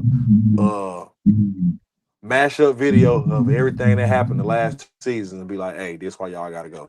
Mutant Day Sean. I ain't even wasting no time making no video. Fuck that. Y'all know why y'all was there watching it like I was watching it. Y'all got to go. Y'all got to go. Marquise, your sweet ass got to go. Arthur, your boy goddamn your boy what the fuck the goddamn OC name there, man? Damn. Zach Robinson. Zach Robinson, you know you been out there with goddamn crayons and coloring book calling plays. Your ass definitely got to go. Yeah, And Raheem, your dumb ass you got a second chance at coaching. They'll connect the dots and You know what I'm saying? You got a second chance at coaching, and you sit here and watch this nigga sit over here and draw in the crayon book and shit, drawing stick man, hangman shit, and you let that shit go on. You got to get the fuck on too. And look, and see, I'm glad Big Will 1-2 said that, loopy. and that's another reason. Now, think about it. Last year, I had to replace my defensive coordinator. This year, I got to replace a special teams coach, an offensive coordinator, a wide receiver coach, quarterback coach. I don't think that's gonna happen. You gotta But no, replace. You gotta That's replace. another reason. That's another indictment on Raheem. How can you justify you firing all these guys that you brought in here that you thought was gonna be it? You fired a wide receiver coach when you should have been firing the goddamn offense coordinator. You incompetent at your job, my boy. Go ahead and goddamn call Atlanta Peach He Movers. didn't hire the special teams coach. He was already here. He hired him, bro. He retained when you retain a coach, you The hire them. special teams coach was When you already retain here. when you retain the coach, you hired them. He chose to retain them. Mark, We know already. We job already material. know that what that boy name is? What the passing game coordinator? TJ Yates. TJ Yates was already here. He retained them, bro. Jerry He Gray coulda let him already here. It don't matter. Like he let Jerry Mustache Gray Man was go. already here. He let Mustache Marquise Man was go. already He here. The coulda let them offensive go. line coach was already here. They was here already. So what that tell you? That he chose to keep If he him. What do you retained mean? no. If he retained that many damn coaches from the previous regime, what that tell you? It don't tell me that, but he chose to keep him. Why it don't tell you nothing? It don't. It should tell you that they weren't his coaches. They the Blanks coaches. They Bruh, Rich if K you choose coaches. to keep them on your staff, we seen this on different coaching staff all the That's time. why he ain't gonna get fired because he Hold did on. not I know. hire them. I know you I ain't would talking say about. I know you ain't saying Arthur Blank told him to keep these coaches. That's what I'm telling you. Arthur Blank ain't never stepped in and told nobody. He let them pick their own coaching staff. Since we seen him, since he been owning this team, he ain't never stepped in and say you need to keep this coach. So why would he start now? How many coaches did he keep? How many But that coaches did don't he matter. keep? Coaches go How to many did he keep? How many did he Blackberry. keep? Go Jerry outside. Gray, that Go one. outside Atlanta. TJ Go Yates, outside that's two. Atlanta. You'll see other coaching staff keep The coaches from previous offensive regimes, line bro. coach, that's three. How long was Arthur Smith in Tennessee? He was through 3 coaching regimes. How many He was coaches? through How 3 many of them. coaches did he keep on from the previous regime? How many coaches did Arthur Smith keep from the previous regime? What I'm telling you, bro, they get a chance to pick their coaching staff. If How many coaches was kept here from the previous regime when Arthur Smith got hired? How many? That was Arthur Smith's choice, bro. No, it wasn't. Yeah, it was Arthur Smith's choice. It wasn't Raheem's choice. Oh, come on, Blackberry. So you gonna say it was the white man's choice, but it wasn't the black man's choice? I ain't saying nothing about no white and That's what black. you're saying. It sounds like you're saying the black man didn't have a chance to pick his Words coach. in my goddamn mouth. I ain't saying nothing about no white and black. Because I'm not understanding what you're saying. Every coach got a chance to keep their staff, choose their staff, bro. I'm telling you, Raheem Morris kept Jerry Gray, and he kept He kept the offensive line coach. Yep. Kept TJ Yates by his choice. because they And were he kept Dwayne Arthur Leffert Blank. to keep the familiarity in the run game. And he By kept his Dwayne Leffert. By his That's choice. why they made Leffert the run game coordinator and the By offensive his line choice. coach. It wasn't his choice. That was his choice, bro. I don't believe it. Leffert had top 10 offensive linemen since he been here. Why would you fire him? You know what? You know what a lot of people doing today? They doing I a don't lot know of why what he I killed thinks. A lot of Jerry people doing a lot of what I think, should have right? been gone. What I think is that in the interview process, that was part of the assurance that Raheem gave off the Blank and Rich McKay. You got guys here. You got guys here already that can get the job done. I keep them around. Which makes sense. I You had do a the top best 5 family. offensive Hold on, line. wait a minute. What? And Hold then you on. had a two-headed monster at running What you say, back. Judge Test Boy? Which made sense, right? It made sense when you got a top offensive line and Dwayne Leffert wanted to stay. It was his choice. Thank you. So His choice. wait a minute. Both of y'all right. Wait a minute. No, No. He said Will Arthur Blank told him trying to That's what he count it said. against. He's Arthur trying to Blank- count it no. against him. No, You trying to count it against him that he kept these coaches around. The thing I said that he had a choice to keep these guys. That's what I said. Okay, but I didn't say is it was an a bad indictment choice to that he keep the offensive line kept those coach. choices? Is that an indictment? But To both what? of y'all right in the way because I see what Blakberry saying because it is Raheem Morris. Blank forced it on him because any other head coach probably was like, "No, I got it. I bring it." I got a staff in mind already. But I also understand what Big Will's saying. I ain't never seen Arthur Blank But step in and tell no coaches, "You got to keep this coach." I never You don't seen know him what as an you don't owner. know what you don't know what I've never seen him the as an details owner of say the that, bro. hiring have been. You I don't never know. seen him as an owner do that. You don't know you don't know if he done did it or not. You don't know that he said it too, but you're assuming that he said it. That's And what you're doing. I already said. I said I think. I said that already. No, bro, I ain't seen that. I didn't see no other. I didn't see no other coaches from past regimes keep that many coaches from the previous staff. Bro, what he do? He show That's you. a lot of coaches to retain. Arthur Blank come out and show you, just like he told y'all what the GM don't do here. He come out and tell you. Arthur Blank tells you. He told us that after the fact. He didn't tell us that when he got hired. He told us that after the fact. So don't try to make him seem like. And that's why I say both of y'all right. And that's why I say both of y'all right because also look at it this way. Just look at it this way. All the coaches they kept, all were veteran, experienced coaches at their position. As Raheem was bringing in all these young coaches, except TJ Yates, Leffert, Gray. To think about it, everybody else was new to that job. Shit, Arthur Blank's ass definitely didn't. Jerry Gray ass didn't deserve to stay at that bitch. He ain't do shit with them. But it's the DBs veteran getting their ass experience. toasted. It's the veteran experience. I get to Don't oversee. care about no experience. They get their ass toasted. Think about it. Jerry Gray ain't did shit in the last 2 years. What you asked the other day, George Test Boy? What you asked the other day? What do Jerry Gray do? I can see him helping the secondary, but outside of that, let's just keep it a buck. What do Jerry Gray do? Bruh, he ain't even been asked to step in and do what's asked of him if he was to be able to just hold. He more like a senior analyst. He more like the Dave Huxtable dude. That man to feel good, man. Look over and the head coach can look over like I feel good about that's it. You feel good, man. He ain't did shit. He a cornerback expert. Like, look, you can look at Kirby Smart and Nick Saban. They're DB experts. What they do, what they pay attention, what they be at. They be goddamn grilling them DBs ass up. Man, every time. I ain't seen Jerry Gray do nothing like that. Listen, the only people who I see yelling on that sideline when it comes to the defense, Obrick, Rutenberg, and Ollie. The three coaches who we got this year. The three coaches that's in charge of the front seven. Christie say Plus the press conference media and Rod never addressed why not use existing weapons, Blair and others. Christy, you know, I get it. It's certain personnel that we would have liked to see. I am in agreement with you on the Chris Blair thing. But you gotta know the difference between what you want to hear and who you want to see, and the process for seeing those people in that personnel group.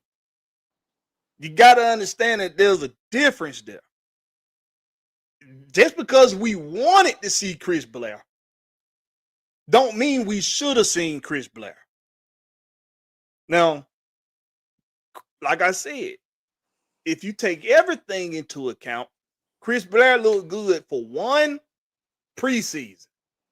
Let's not forget the amount of times he dropped the damn ball when he had opportunities the year before that. He had a lot of drop passes when he got opportunities, and he didn't even play but a little handful of time. So when you drop balls, when you dropping passes like that, and you barely getting playing time, you got a lot of making up to do. For all we know, that could have been a flash. That could have been a flash in the pan performance in the preseason. Not saying that I think it was, but I got to take into account the rest of the the tape, not just that part. And when it comes to the media gonna ask the questions that they feel like need to be asked, not the questions necessary. And they do ask these questions, but because Raheem is just good at deflecting, it make it look like the media are not asking certain questions.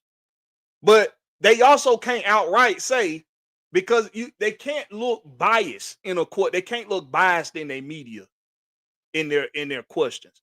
If they just come out and say, why aren't you playing Chris Blair? He had a good preseason. That's singling out a player. They can't do that. So why New York media get to do it? New York, I don't see New York media doing that. A lot. They go directly. They put names out there.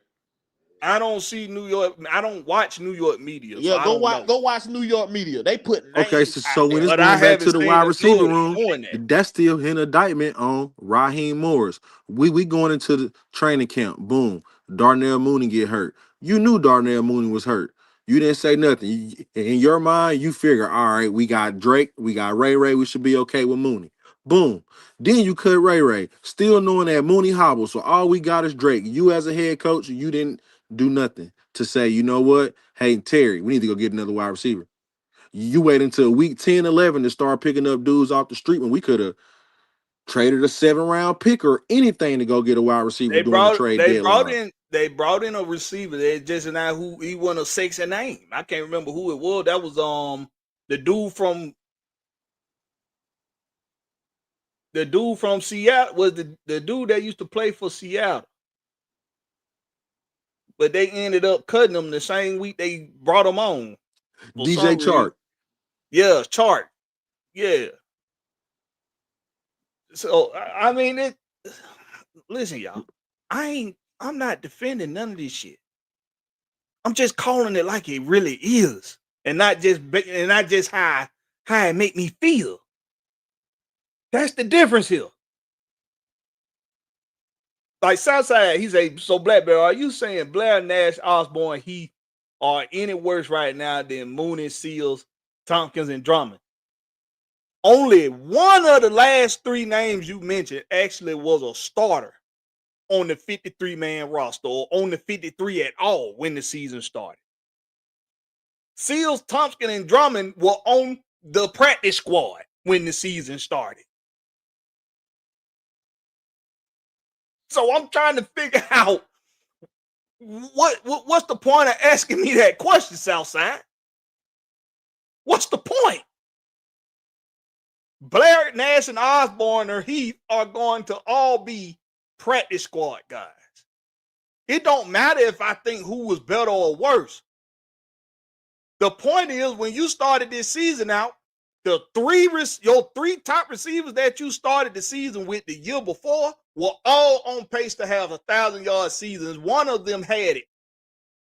The other two would have had it if it not for the quarterback debacle and the damn injuries that they suffered.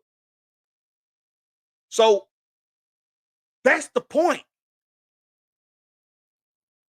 That's the point. You don't have the horses you came into the game with. He's going to take that into account. Talk about Arthur Blank. Mooney had a broken collarbone to start the season.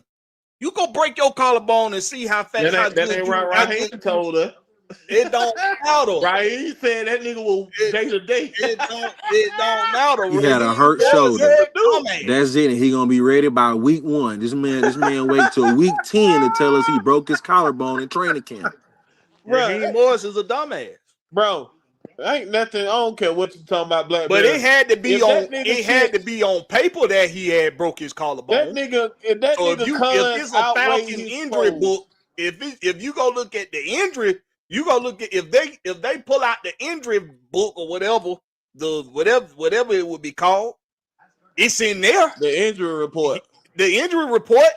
Just because he didn't tell us, don't mean he didn't report it. He just didn't tell us. Yeah, ain't no way you pull out the book and you explain it to your people who put money into your team, and you saying that Raheem cons don't outweigh his pros. You're not gonna get no argument from me on that. I don't care. That's what I'm saying. I don't care what he trying to explain, bro. Them pros don't outweigh the cons. So when you're looking at retaining an employee, the pros must outweigh the cons. Did his pros outweigh the cons when he got hired? I already told you what kind of hire. In your honest opinion, I told you what kind of hire. Did his pros outweigh the cons on his hiring? We already know it didn't. You giving this organization too much credit. How many different languages you want me to say it was a dumbass hire? How many times you want me to say it? So why we talk? So what do it matter if the pros outweigh the cons? They didn't outweigh the cons when they got hired. You remember the old saying, you fool me once, shame on you. You fool me twice, shame on me. So I let you fool me. I let you fool me hiring this motherfucker. Now, if I let you fool me by keeping this motherfucker, that's on me. If I want to come spend money to watch that same bullshit again.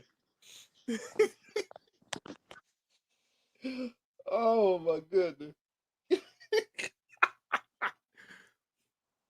What are we talking about, man? You're giving this organization too much credit. Really say we all saying things that make sense. That's why they are going to do the opposite. Always got us scratching our heads. It's a pattern. It's like the Mad Hatter from fucking Alice in Wonderland. When you think they helping themselves, they're not. They're actually figuring out ways to fuck themselves up. But that go back to the comment I was saying. Look at it. This could be a full circle. Rich McKay hired Raheem Morris in Tampa Bay. He did it again in Atlanta 20 years later, whatever, thinking it's going to work. Maybe Arthur Blank don't choose no more coaches. Maybe Arthur Blank said it like, all right, I done did everything that I can do. I went and got the hot defensive coach. I went and got the hot offensive coach. I went and got the experienced second chance coach. What can I do now?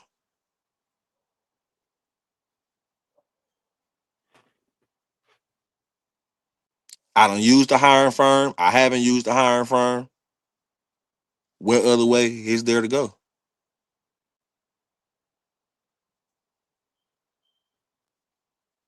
I think just off the Bijan, Penix, Jalen Walker, you done made most of your money back.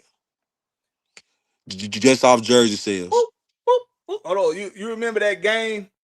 That first video game with the damn dot going across the line? You just made it to the bottom. You just made it to the damn bottom, and you win. Listen, that's it right there. Y'all heard what Georgia Tech boy just said? And I don't even think you realize you just hit the hammer on the motherfucking head. The players that have come to Atlanta is what Off the Blank looks at. It was the same thing with Tony Gonzalez. Remember that? Really 1090. Hold on, wait a minute. Hold on. It was the same thing with Tony Gonzalez. It was the same thing with Ward Dunn. It was the same thing with Julio Jones. It was you know the thing said Matt Ryan. Because Matt Ryan is the purest. He's the purest product of Atlanta Falcons that we have ever had. He is pure Atlanta Falcon product. Nobody blinked an eye at Matt Ryan in Boston College at being even relatively close to being an option as quarterback for the Atlanta Falcons. Nobody. He is the purest Atlanta Falcons product. But this is what Off the Blank has made a pattern of. So somebody mentioned the pattern earlier. This is the pattern. As long as the names on the field are sexy, Off the Blank is happy. And the coaching part, he don't believe in that saying you can't outplay bad coaching. He don't believe in that. He actually think you can outplay bad coaching. Now, see, every time I start giving y'all some gospel about y'all owner, y'all want to start leaving and shit. But it's the fucking truth. While you done had all these content creators going all season long, bitching and whining, and still, even today, even after everybody agrees that the coaching is ass, they ain't no depth in their content. Ain't no depth in their takes. You know that shit on the surface? Everything that's on the surface, that's what y'all get when y'all go other places to watch this shit. I'm telling y'all like a T.I. is. The problem is that your owner don't got a fucking clue on how to get the right shit going in Atlanta. He ain't got a damn clue. That's why he hired a hiring firm in the first place. Because he's throwing up options and seeing what falls. Dan Quinn, the only one he hired a hiring firm for. Exactly. Everybody else they've been doing it. Exactly. Why use the hiring firm one time? Oh, I don't know, baby, because I'm just throwing shit up to see what works. Because I ain't got the clue of what else to fucking do.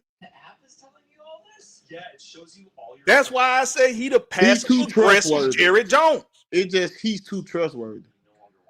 That's, you know how Jerry Jones is well in the goddamn, he in deep end. Jerry Jones didn't know what the fuck he doing when he came here. But what happened, he had Jim Johnson. And Jim Johnson was running everything the day-to-day while he got to learn how the business worked. Arthur Blank entrusted your boy bald head man. What the fuck the nigga name is? Rich McKay. Damn, can't even think about nigga name right now. Yeah, Rich McKay. He entrusted Rich McKay because Rich McKay was successful where he came from. He was successful in Tampa Bay and he was successful here. But like I said, like we just cursed over this bitch, bro. We cursed. We ain't had coaches with winning records over here, but we couldn't bring it across the finish line. Now now we all agree that goddamn Raheem Moore's hire was a stupid fucking hire that cannot be explained. But the way I explained it to y'all make perfect sense. It was a Rooney Rule hire. Everybody else interview these black motherfuckers, but they don't usually get the job. We hired a fucking black motherfucker. Y'all asked for it. Soon we got a black coach. We got a black GM. Oh, and we got a black quarterback. Everybody was happy. Then once y'all get in here, you know, and you realize, oh shit, that nigga still can't coach. Then you got shut back to your senses. So you know what I mean, it is what it is, bro. Like I say, bro, if they bring him back, which they got every right to do, because it's they damn team, I ain't got to waste my time watching these niggas. That's why I thank God for Red Zone, NFL Red Zone. I can do NFL Red Zone all season long. I ain't got to watch Nam. Spend all my time watching fucking Falcons. You I know, ain't I'm gonna stop being noticing. a Falcon fan. I'm forever Falcon fan. But I ain't And got to if he sit there and do, watch these niggas no man, 4 hours. if he do come back, boy, I'm telling, man, you better have some experience. Everybody you bring better did that job at least 5 years. It's not gonna matter. Even with that, right now, George testing about, do you trust this nigga to do his job? That's why I say it's not gonna matter. Look, Kirby Smart don't have a goddamn play call sheet, but what Kirby Smart do? He on that sideline Man, coaching, that's different, animated man. like a That's motherfucker. different, man. Kirby Smart spent a decade and a Okay, half with my one of bad, the my bad, greatest college coaches ever. my bad. Nick Saban didn't have no Nick Saban didn't have one either. Nick They Saban coach. was in Cleveland with Bill Belichick and Urban Yeah, I Meyer. ain't talking Like you about got how to long remember they that. got. Raheem been in the game for 20 plus years. Hey man, hey, I guess everybody don't retain information the same way. Goddamn. him Anthony and your Daniels boy. didn't perform well as a Yeah, head coach when he got his first opportunity. right. Now time. He got 3 opportunities. He Oh Who just a yeah, that? good he just a Anthony good he's Daniels. just a good coordinator. That's what he is. He's not a head coach. Now you see when he go out there to New England and be the coordinator, they got one of the top offense in the league. They the best. They the best team in the league. What No, what what Josh Raheem tried to McDaniels know do? what he was doing. As soon as he took that Indiana job, and Andrew Luck was like, "I retire." He said, "Oh hell no, I'm going back to New England. I ain't finna deal with this." So Oakland, that was just dumb. I don't even know why he even took that job.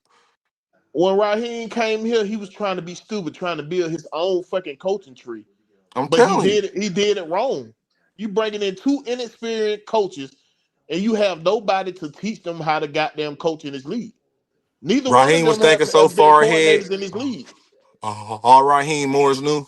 I'm bringing in Kirk Cousins. I'm making the playoffs for the next 2 years, and I'm getting a new offensive coordinator every 2 years. He said that. Well, he didn't say the offensive coordinator part. Yes, he did. Because if Zach Robinson get a head coaching job, who gonna replace him? TJ Yates. Oh, you talking about if he was to be, if he was to have been a good offensive coordinator? Right, Okay. right. If everything would have went as planned, Kirk Cousins would have walked off in the sunset, taking the Falcons to the playoffs 2 years straight. Zach Robinson finna go get a head coaching job.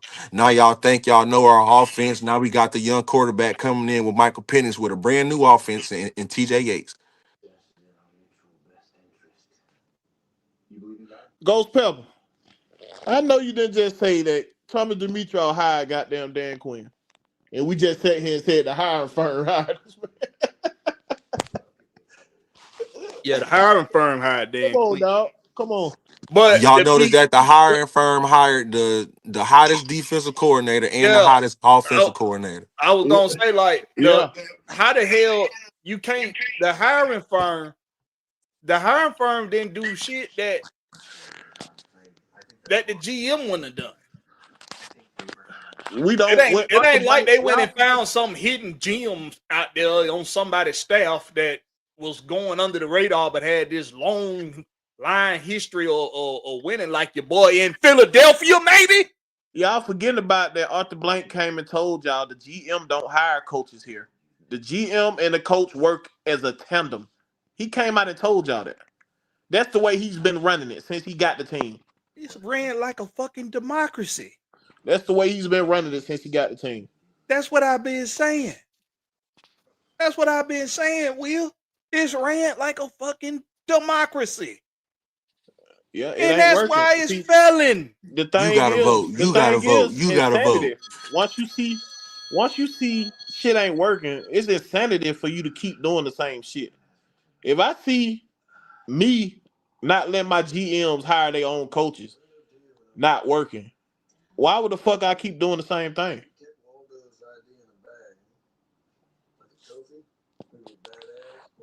That's what I'm saying. Like this go round, what else can Arthur Blank do besides go after experience?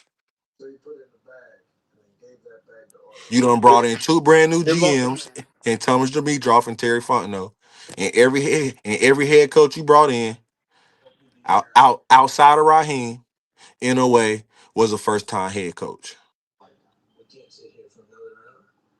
so that's what I'm saying though. If I'm Arthur Blank, I'm looking myself in the mirror. Shit, I done tried everything except let my GMs hire their own coach. Maybe I'm gonna let him try it. I'm gonna let Terry hire his own coach. And if it don't work, then I got to I got to change something else. Something else got to go. And that's And gonna be that Rich I'm here to McKay hear this. motherfucker. You should have Rich, just let Terry did that in 2020 with Joe Brady. No, they Then we shouldn't. brought him in again in Joe Brady. 2024. I don't Nope. know why y'all so hot on Joe Brady. That nigga is not no head coach material. No. And I don't I his don't have offense an ain't even opinion that on high. Joe Brady. I don't have a real opinion on Joe Brady, but they shouldn't have let inexperienced GM hire his own coach. I don't agree with that. That they did right. Hold up, but you got a lot of first time GM that come in and be able to hire their own coach and been successful at it. Can y'all No. hear me now? Yeah, Yes, we can Yeah, hear sir. you. Duddy, we hear. Okay. Either you know how to scout talent or you don't. No, it Can ain't you about scout talent or you don't? it's all right. Everybody got started somewhere, Blackberry. Everybody John gonna get Lynch. experience. John Lynch didn't hire his coach. Say what? John Lynch didn't hire his head They coach. came as a package. It was a Just like successful package. Raheem. I It was mean, a not successful Raheem, package. just like Arthur Smith and Terry Fontenot. But then Arthur Smith get here first. No, Terry will hire. Yeah, Arthur Smith will hire It first, don't but matter. I didn't like that. Kyle Shanahan will hire before John Lynch, but it was a package deal. It don't matter. It was a package deal. It just didn't work here. So it ain't the only team that do it. We just one of the few teams that do it. That's the new era of football. Just look at it. I got to do some homework on that. The, I don't know the how many Chargers did first it. time GMs had their own head coach. I got to look at Like that. Well, that's a good point too. Even if just they like did oh, bring sorry. him in and he's never been a GM, I wouldn't allow him to hire a coach either. Yeah, I don't think that's true, Will. I'm gonna do some You don't think homework what on it. true? You don't think what true? I don't think that's happened a lot. Well, first time GM hired they first I ain't head seen coach. it since I watched football. I ain't seen But them high. as of Who? lately, I ain't seen. teams have just been hiring the GM and hiring the head coach. Like they also like it seemed like they all been doing what we've been doing. It ain't been no I GM got to do hiring some their own homework. head coach. Like the Jets and their Yeah, coaching GM. lately. But I'm saying it's been GMs that hired their own coaches. That's what I was trying to get at. Lately, yes, it's been changed. It's been more on what we doing right now. It just ain't been working here. That's what I keep saying. It ain't been working here. I keep telling y'all we cursed. Don't nobody want to hear that shit. We cursed in this bitch. It is kind of funny We that we cursed. cannot put our finger on anything that we're doing wrong and how to Nothing. Come on. fix it. And it's It's the hard. same result, the same way. Right. No matter what we No do, matter what coach. no matter what we do, we start out good, then the floor fall through. So It's the same way. And like that's what's crazy. Cause it's especially this year, ain't no way y'all gonna say, you know what, we finally gonna give the Falcons a pass rush. The Falcons finally gonna have 40 sacks before week 15. But guess what I'm gonna do? I'm gonna let y'all have 3 games where y'all got 5+ sacks, 2+ turnovers, the lead, and y'all still gonna lose the game. And y'all gonna be the only team to do it in NFL history 3 times in the same season. mm. Hey Will, what we need to do? Go to South Carolina and go out there where them geeches at and You come back know, with one. yeah, you got to go either New Orleans, South Carolina, where they do that voodoo shit. Bring one of them motherfuckers to bless this goddamn stadium. Then that's when our shit gonna turn around. That's when our shit gonna turn around. Dang. That's when It do our look shit gonna bad turn though. around right now. Man, because this right here, this is, bruh, 8 years, bruh. Since this stadium been open, we ain't been the same.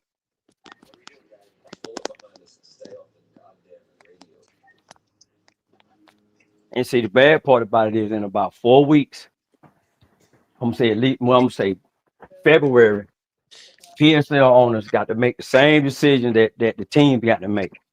It won't be no hard decision. Hey, Well, here's the thing though. You got to talk about, you got to look at your investment. And you got to look at what you're willing to do to hey, either let the investment go and suck it up or stay with the ship. so right now, Ben Johnson is the head coach for the Bears, right? Yeah. They Their GM was already in place. that's Poles, right? Poles is their general manager. Yeah, he was Yep. already in place He before. was hired as a first-time general manager in 2022. Uh-huh. Matt Eberflus was hired at the same time he was. Yeah. He didn't hire his first head coach. And I use the Bears because really 1090 he asked. Yeah, that's everybody. The Bears, the Patriots, the Texans, us, Yeah. And Matt Carolina, the Eberflus was hired Jets. in January. So he was hired before. He was hired before Poe was hired. But look what the Bears did. It's the same thing I think Arthur trying to do with Terry. They groomed Ryan to now he on his third head coach. And they win in their division. You know, TJ Yates. I don't know what the plan is for the Falcons with TJ Yates. It's hard to say. But when you do what they're doing with TJ Yates in the front office, have somebody start in the mail room and work their way up to general manager, like your boy in Philadelphia did. If you hired a hiring firm to hire your head coach, but not this regime, we know will, Dan Quinn, we know. Why the hiring firm? Why you can't use a hiring firm that know what they're doing to go and do the research within the league itself and see where the success is coming at in the league? Guess who done been in the last 3 out of 4 Super Bowls? I mean, what? 2. They've been in 2 of the last 4 Super Bowls, right? Philly? Philadelphia, right? They lost one, won one. Yeah. How do you, if you hiring a hiring firm and they doing the simple shit, just hiring the greatest prospect that's on the damn board in coaching, they ain't doing nothing that a regular motherfucker would do in the league. That's all they did. But you see what I'm saying with Arthur Blank, just throwing some up and seeing what sticks. Before Afghanistan, I am a double winner. Is that what he called Afghanistan? Oh wow, That is sad though. But hey, we can keep talking about how sorry the head coach is. We can keep talking about the free agent acquisitions that's being brought in. We can keep talking about all that shit. If that's the conversation y'all want to have, by all means, I will oblige. But what I'm explaining to you is there's a process of hiring from your front office in Atlanta that needs to be changed. I agree. Simple as that. Same here. So until that change happens, I don't even think that you're going to have a coaching change at head coach in 2026 because I don't see a change happening. I'll know a change has been made when Raheem Morris is no longer the head coach. When the clock hits 0 in week 18, when the clock hits 0 in the midnight after, I don't see nothing come across my phone saying that Raheem Morris has been relieved of his duties. I'm going to know that there has not been a change made, and he gonna be your head coach in 2026. And it don't matter what we bring in here. It don't matter if we bring in an experienced play caller for offense. It don't matter if we bring in the best goddamn consultant group. It don't damn matter. You don't think a experienced I think we can offensive compete. coordinator would help us? Wouldn't help us? I think we can compete, but I don't think it get us over the top. What you think Raheem will hold him back? Because no, I don't think it. I think he'll hold the team back. Because Well, that's what I mean. When it's gonna come time for him to make a head coaching decision, he ain't gonna be able to make the proper choice. He ain't gonna be able to. I want him to. I hope he does. But there's nothing that over time, over his career, that shows me that he's to be trusted with making head coach decisions. Nothing. So, I mean, man, this man brought in the staff with 26 coaches.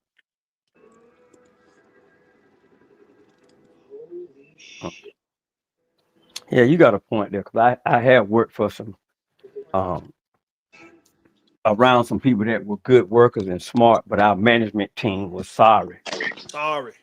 And we just couldn't, the task that we were assigned wasn't, we knew that didn't make sense, but we had to do what the boss said. You gotta do as you're told. And they wouldn't listen to us. I was watching Dreamgirls earlier, and the character that Jamie Foxx played, he was a very good manager, and he made them a lot of money. But guess where he failed at? Relationships. Relationship with the people. He failed at relationships. And I don't know if you noticed, but everybody that's won a Super Bowl, they have great relationships with their quarterbacks, with the best person on the defense, the best defensive player. They got great relationships with them. You might not have great relationships with the owner, which probably why the Dallas Cowboys ain't won much since the 90s. But there's usually great relationships within the organization. Everybody like Raheem Morris,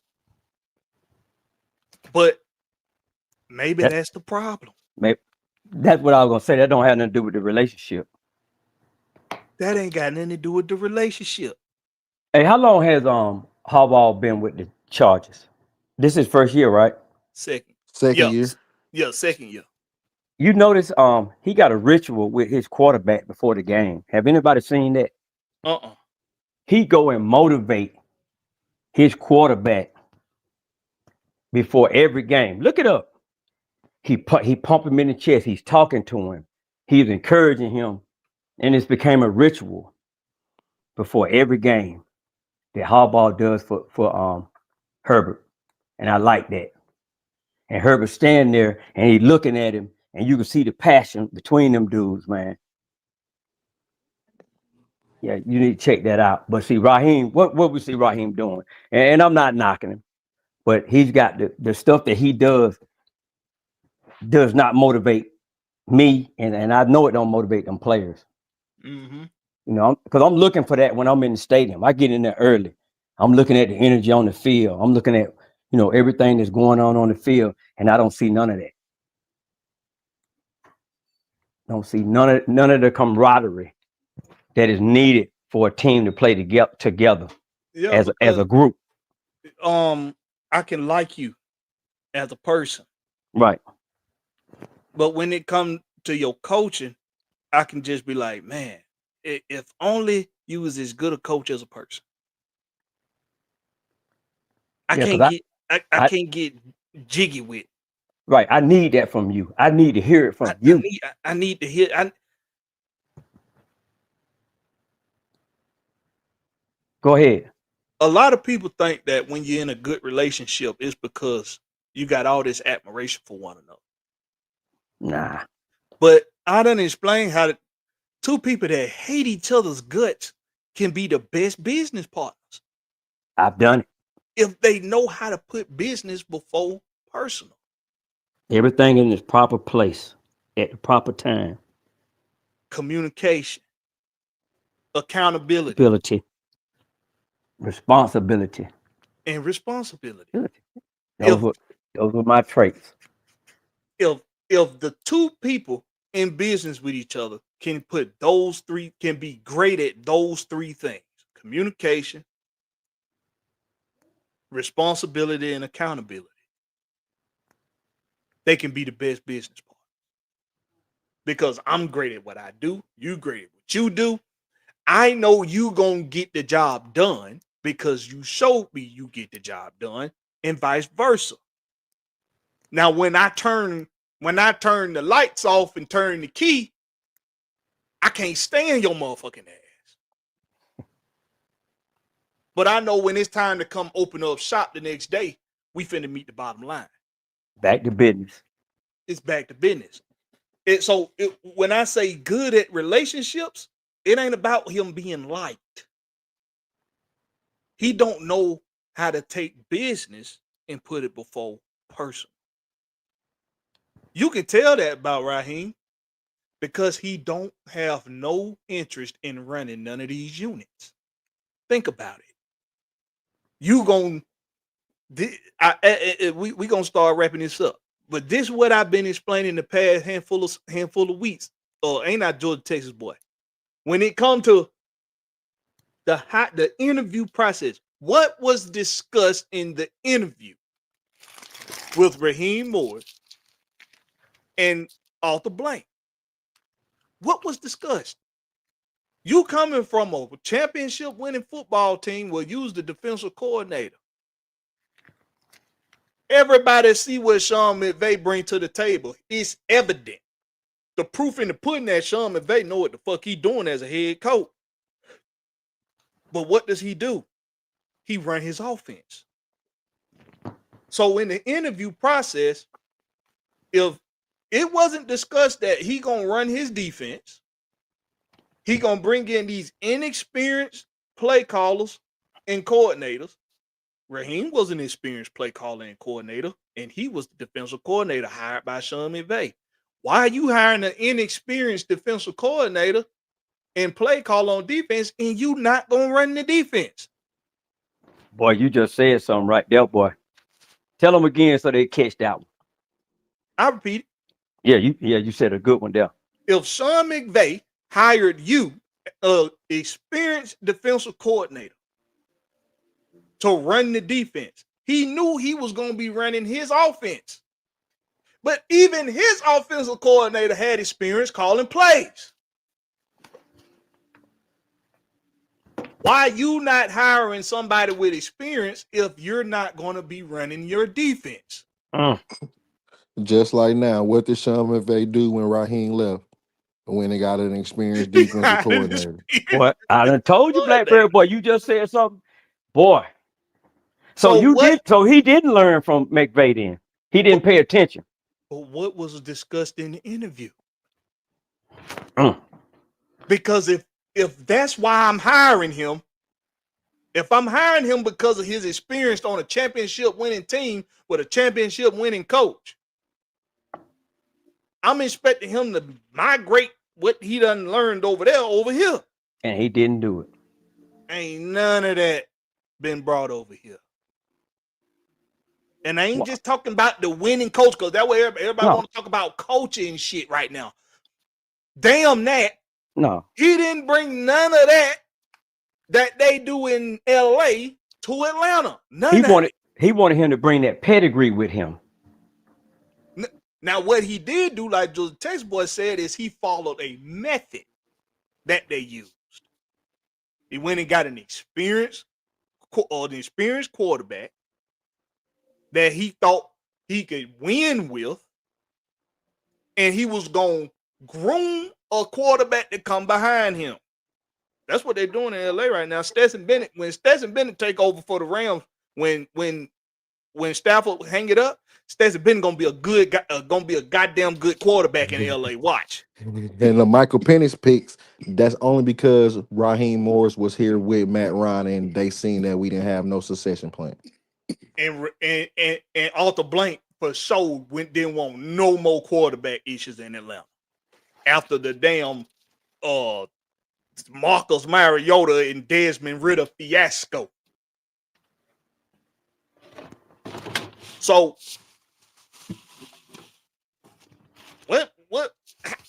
what was discussed in the interviews that got him the job? He didn't bring nothing over from LA that they was doing. So what was the assurance? Like I said earlier, Big Will, I'm gonna keep these folks around that you want around. You want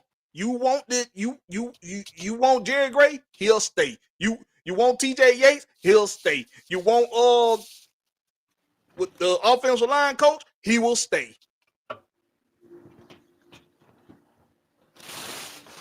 Because I know what you really need, Arthur. You just need to be able to trust the quarterbacks. Well, I got one on the hook already. And you say you got one that you want in this draft. Let's get it done. Boom, bam, and that's it.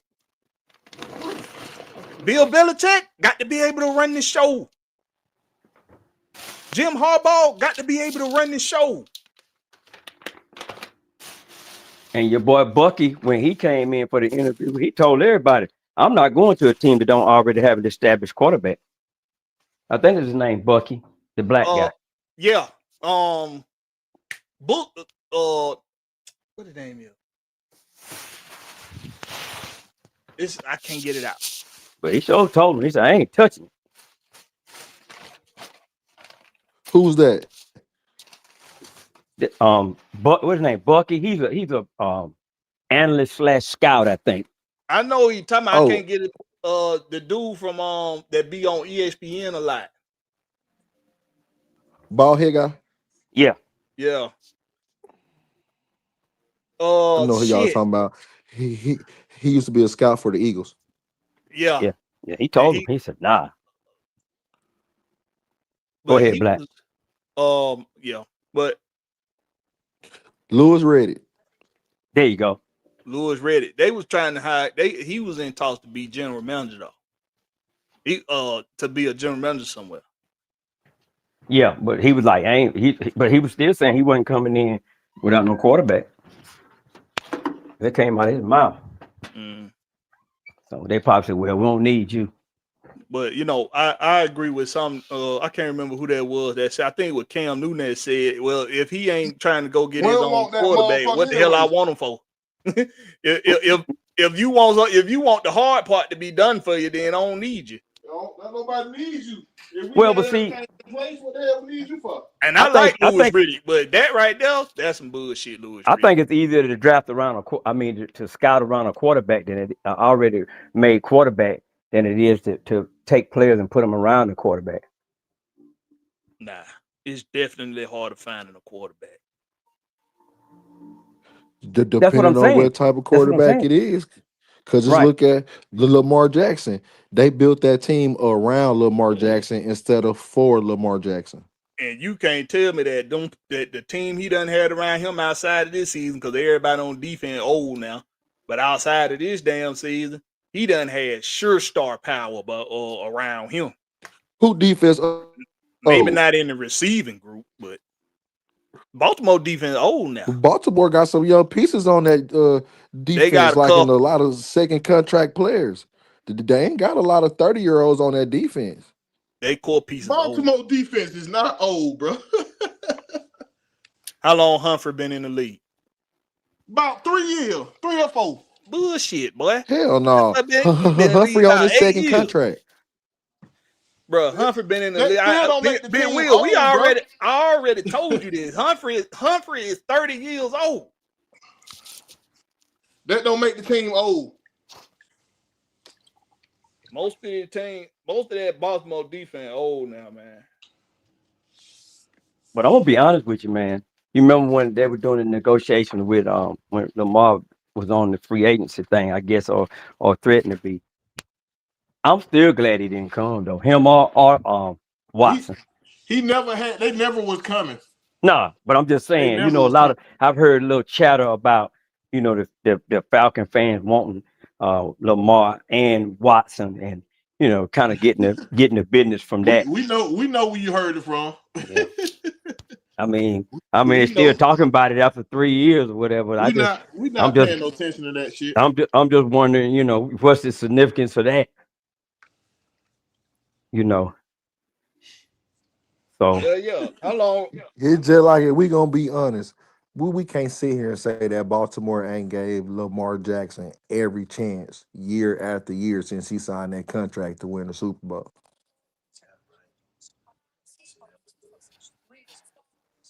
I, he's been in a good position to do well. I just think that the expectations that's put on that type of quarterback, versus a Allen, the success that Allen is supposedly having. I think that kind of hurts his legacy at this point.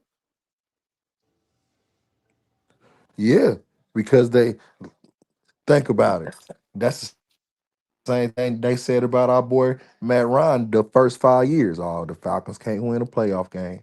Is Matt Ryan really legit? The same thing Yep. they said about Matthew Stafford in Detroit.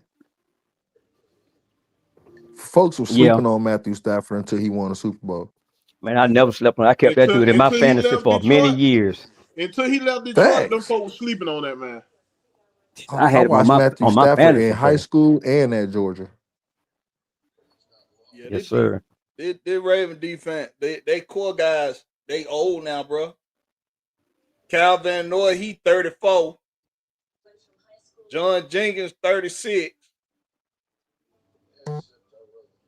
Kyle Hamilton 20. He young. He 24. Kyle Hamilton ain't been in the league that long. But Jadobe Hey, Awuzie, he when them 30. same player, that last year, Roquan Smith, he 28. wasn't them same players that last year? What's the difference? They That's got a why I new said defensive they coordinator. old now, bro. They The defensive defense done got coordinator, old. bro. They defensive coordinator went to the Seahawks. That's why they fucking suck. They defensive coordinator suck. It's the same defense from And the last other year. defensive coordinator went to Michigan. Yeah, that's the same defense from last year. The only thing that didn't change is the defensive coordinator, bro. So you talking about? So you tell me every time they done change defensive coordinator, they suck the year out? No, they had good hires. All This been right a then. terrible hire. I'm And saying, these dudes old. bro, they were just Nigga, so they were old last year, John Blackberry. Jenkins is 36 years Blackberry. old. So they were old last year, Blackberry. They got the same fucking defense, Blackberry. What No, the they hell you don't. talking about? But Oh, John Jenkins I ain't a said they starter. core guys is John old Jenkins ain't a now, bro. starter. They still got Justin Yes, he is. Matabuke. John Jenkins, they starting nose they tackle. still got the same fucking players from last year. And I'm telling you, they old now. Their defense was top 10 last year, We Blackberry. we know the fall off for a year can do. We already know that. And don't like Yes, sir. Oh, we know the fall off that a year Or can do to you, is it the bro. fact that Patrick Queen left at middle linebacker and they ain't been the same? Patrick Queen left 2 years ago, didn't yeah, he left 2 years Yep. ago. he? Left 2 years ago. Yeah, he been playing Pittsburgh for 2 years. That ain't it, bro. It's that It's defensive they coordinator. I'm telling you, they've the been having time year. that they had, They've the been having time year after year success. They had a bad hire at defense coordinator. That's what it is. whatever the proverbial window was for them to win some shit with Lamar Jackson. It done closed, ain't it? Or is it closing? I think it's closed. I think the window Come is on, closed bruh. shut. The man said he ain't had no wide receivers with fucking Rashad Bateman. They went and drafted Zay Flowers, went and got you Odell Beckham. Now you got DeAndre Hopkins. You ain't won It's shit. like, bruh, you said you ain't had a running back. They went and got you Got Derrick King. Henry. You still You got got one of the top tight ends and Mark Andrews, who just got a new contract. Then you got the young tight end and Likely. Likely. Come on now. It ain't And no like excuses. Your yeah, offensive line is still top 5, top 10. It ain't no excuses. Yeah, that's the, why I'm not the window understanding what he don't keeps talking close. about. They old. They ain't damn old. Same damn team. No, bro, they If that was old. any other That's quarterback, that's they'll the be point. crucified. The team that they put around him done been around him. And now everybody either old, broke the fuck down, or they not there no more. The window was here 3 years ago. It's closed. It's a wrap. He just can't get over the hump. It's just like you're explaining the Buffalo Bills couldn't win the Super Bowl. They went 4 straight years. They can't get over the hump. It'd be like that.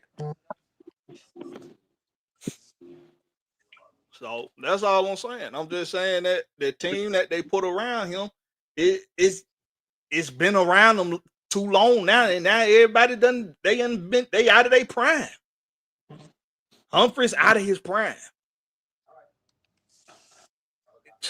God, no, Van Noy passed his prime. Kyle Jenkins too. John Jenkins too. Passed their prime.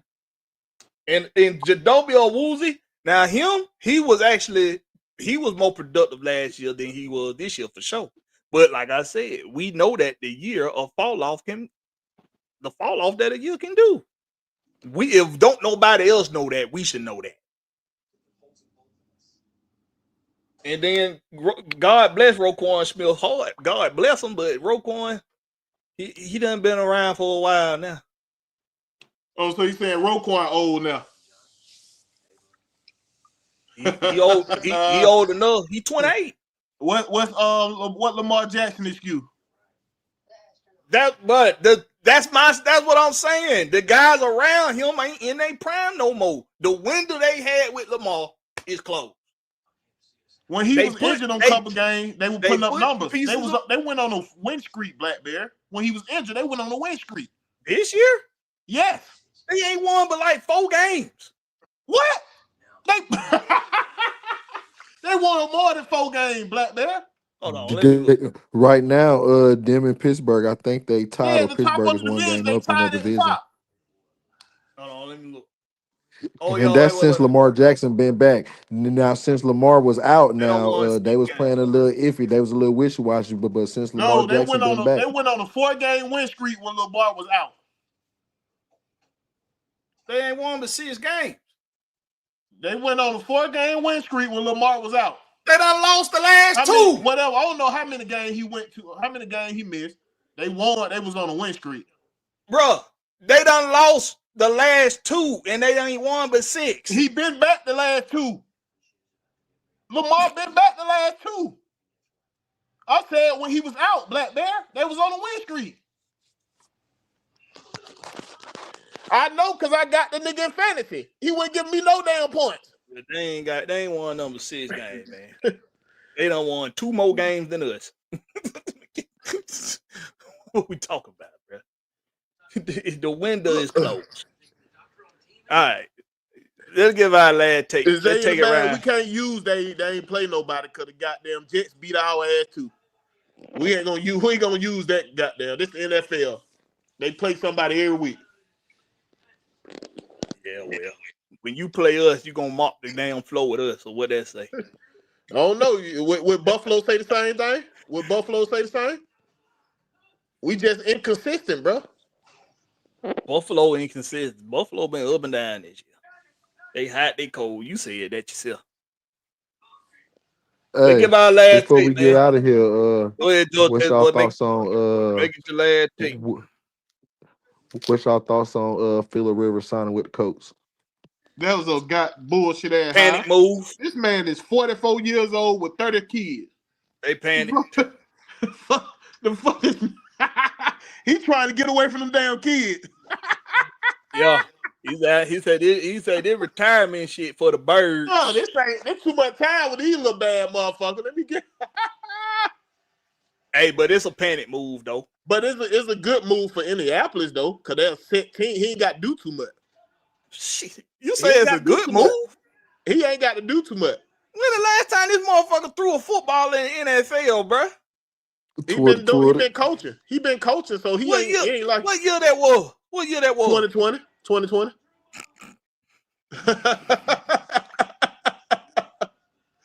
But we forgot what the name is. It's a desperate ass move, dog. But with Indianapolis team, you don't really got the. All you got to do not turn the ball over. They got a squad. Bro, Philip real old in the ass and ain't played a damn snap in over 5 years. Yeah. Hold on, wait a minute. 2020 was his last Philip time. Rivers retired before Matt Ryan. 2020. Matt Ryan retired. Hell no. It's been longer than 5 years. Matt Ryan ain't even been out 5 years yet, Blackberry. Next season would have been Philip Rivers' 5th year, and he would have been eligible for the Hall Hall of Fame. Yeah. He was out. So he gonna clip that. He was out 2020. Last time he played. 2020, huh? 5 years. Yep. Old in the ass. Yeah, but because remember, they went from Phillip Rivers, and then in 2021 they got Matt Ryan. Matter of fact, he was with the Colts in 2020. Philip Rivers older than Matt Ryan, ain't he? Yeah, he came in the league 2004. Oh yeah, he much older. He 44. Matt 44. Matt Ryan like you want this nigga finna come in here with sciatica. This nigga finna come in here with gout. This nigga finna come in here with this nigga finna come in here with a bad back from having to wrestle all them damn keys. So they done got rid of AR-15. They say he passed the physical, bro. They say he passed the physical. Anthony Richard is a lost cause. Yeah, he done. Wow. He a lost cause. But they drafted his ass. They drafted him because the motherfucker threw the ball 80 yards. When the last Man, Richardson got drafted because the ball hit the boy rafters. threw it for 80 miles, for 80 yards. Yeah, he threw the ball to the top of the stadium and he said, "Let's get that guy." We in Florida don't put a good quarterback in the league, bro. Come on. Anyway, get your last take, Joe Texas, boy. Let's start getting the fuck up out of here, man. We got Lady Birds of AFN coming on at 8 That's o'clock. a silent take right there. You ain't gonna get no response on that. They should have went to go get Desmond Ritter. That's what. He with Minnesota. But yeah, you already know. It's your boy Georgia Texas boy. You already know anytime Blackberry drop the link, I'm gonna jump on. Be on the lookout for Gas Boy Speaks. I'm about to get ready to drop my own podcast. About to get ready to do my own channel. So Gas boy, got them gas boy. Gas, be on the lookout, man. Let me make your intro music. All right. Let me make your intro music. I'm gonna put some shit together. I send it to you. All right. Go ahead, Sweet Daddy. Yeah, man. I just got home, man, from that fiasco. Got a few more games left this season, but I'm going. I done paid my money, so I'm going. Well, yeah, you got to go. You want to see the starters play, and I want to see. I want to see that. In the words of Blakberry, the best product on the field. We ain't seen that. We ain't seen that yet. What they got in inventory? What they got in inventory? Yeah, whatever in inventory. Yeah. So, but we got maybe we'll figure it out before the next season, before the draft. What we need to do, Blackberry. You probably need to help them out a little bit, bro. Because right now, boy, I can't really put my finger on anything. And Big Will, you might be right, man. There might be some holy ground that we need to take care of over there on that corner. Have you seen The Nun? You ever seen The Nun? 3 Daddy? No. Now I know a lot of y'all. I think you said he don't watch movies like that. Yeah, I don't watch scary movies now. A lot of our aunts and uncles don't watch Me scary neither. movies. But if you watch The Nun, something that they learn, but they learn it the hard way, is sometimes the ground, it just ain't got no chance of being redeemed. Wow. It could have been holy ground at one point, but now it's damn to hell. And it don't matter what you do. The only way to rid yourself from it is to move far, far away from it. I got you. Hope that ain't the case here in Atlanta, man. But maybe it ain't such a good idea. Our biggest rivals being the New Yeah. Orleans Swamp Skanks. Look, and they probably go over there and put something on that spot every time we play them at the home game. Yeah, hookie. They probably got a little. They probably got a little bag they put over there. Go ahead, Will. That's probably why we stopped playing them the first game. We need to let them come the last game if anything. The day Don't of play them the the first Geechee is game. here. The day of the Geechee is among us. Hey, but one more thing, man. But like I said earlier, the bag head. I call him the bag head. Dirty Bird Fly Through. Y'all check him out, man. He made national news. He went viral, and he said, if we lose to Arizona, he gonna be back at the Rams game representing with the bag. And Blakberry, man, appreciate you dropping the link, man. I didn't say nothing for the last 2 weeks because I was waiting to see what we were gonna do. Yeah, last 2 weeks we ain't been on a lot anyway because it's Okay. it's that last quarter and as you know, Big Wheel, as he know in that last quarter, you trying to make every last penny you can make. So Yeah. And I to my go ahead. I be dirt tired by the end of the day most days. So. Yeah. And look, got back, found out it had no snow while I was gone. Oh well, yeah, be careful out there on that road, man. Oh yeah, I'm in the house. I'm good. All right, Big Will. Let's close them out. Yeah, man. Y'all make sure y'all follow me at Will the Georgia Reaper on the Twitter and on the YouTube, man. Make sure y'all tune in to everything Atlanta sports on Wednesday nights. Whatever AFN got going on, they dropped the link and I got time. I'm down, man. Y'all already know, man. I've been having some goddamn bad service area and shit and bullshit going on, and I had my little daughter thing, so I ain't had the everything Atlanta sport. But I get me a new headset, dog. We gonna run A through. We blue gonna run through parrot. it. A blue parrot. Get me a new blue pair, man. We're gonna run through it, man. Big Will I'll be gotta back. stop. I'll be back like I never left. You already know, man. Big Will gotta start acting like he ain't got no money. He got Huh? Invest in yourself, Big Will. Invest in yourself. It invest ain't in. a, it I ain't better about like it, it ain't about the money. I ain't got no time. I man. get when I get moving, dog, I be forgetting shit sometimes. I just Yeah, goddamn y'all wanna know how I know Big Will cheap as hell? Let me tell you how I know he cheap as hell. When you see Big Will, he gonna be fresh to death. He gonna be fresh. but but but he will not spend no money on himself like that. But when you see him, he gonna be fresh to death. I don't know how to explain it, boy, but get that blue. We got it all. Every truck I said, I I need to gotta stay. have that. That's a part of my work though. I gotta Yeah, have that. You know what I mean? So we got to spend money on them blue parrots because them trucks, man, they loud, man. Everything around us loud. everything.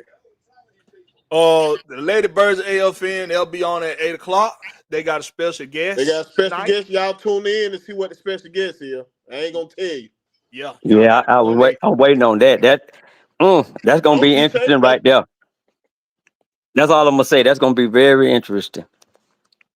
Mm-hmm. That's a word for it, ain't it? Interesting.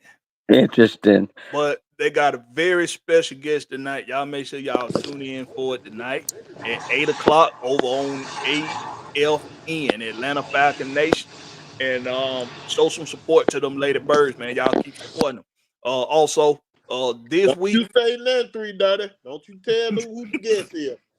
I ain't gonna say nothing, bro.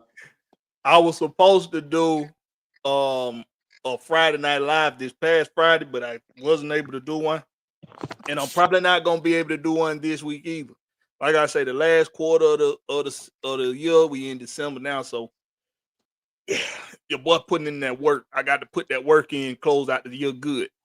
And I'm also I'm in talks. I'm negotiating other shit. So once we once we get back into the year, it'll be, business as usual. Monday, Tuesday, Thursday, Friday. Y'all will see us. But right now, the Rex Pit this Thursday, and I realize it's a Thursday night game, so we are actually do the Rex Pit starting at 6 o'clock. Starting at 6 o'clock this week, not 8 o'clock. It'll be 6 o'clock Rex Pit. We got Bring It to the Pit with the eye test.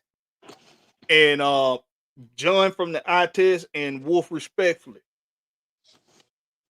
All right, before we check out, man, what y'all feel about this college football bracket? Who y'all got coming out with it? Go Dogs. Go Dogs. Go Dogs. It ain't nothing else to say. Ain't nothing to say, bro. Hey, look though. I was telling one of my guys at work, y'all know Georgia is the only team in the last 5 years to beat every number one team. Did not know that. Remember, we done whooped Ohio State, Michigan, Texas, Alabama, Oregon. Oh, Clemson. you talking about preseason number ones? Yeah. Florida State. And we about to win our third championship in 5 years. Yeah, I feel it. We finna come out with that thing. Yeah. I don't think nobody's strong as Georgia right now. Ohio State, they might be number one right now, but that's just because Indiana just beat them with a less talented. Yeah. Like I always say, Georgia ain't worried about nobody but Alabama. It's Go we Dogs beat ourselves, and it's nothing else, bro. That's the only. When we lose, we beat ourselves. Like we played Notre Dame, we made a lot of mistakes. Carson Bent. So I mean, we made a lot of turnover. Yeah, it's Go Dog and nothing else, bro. But with that being said, appreciate y'all for coming through, showing love. Appreciate everybody that's gonna watch this after the fact.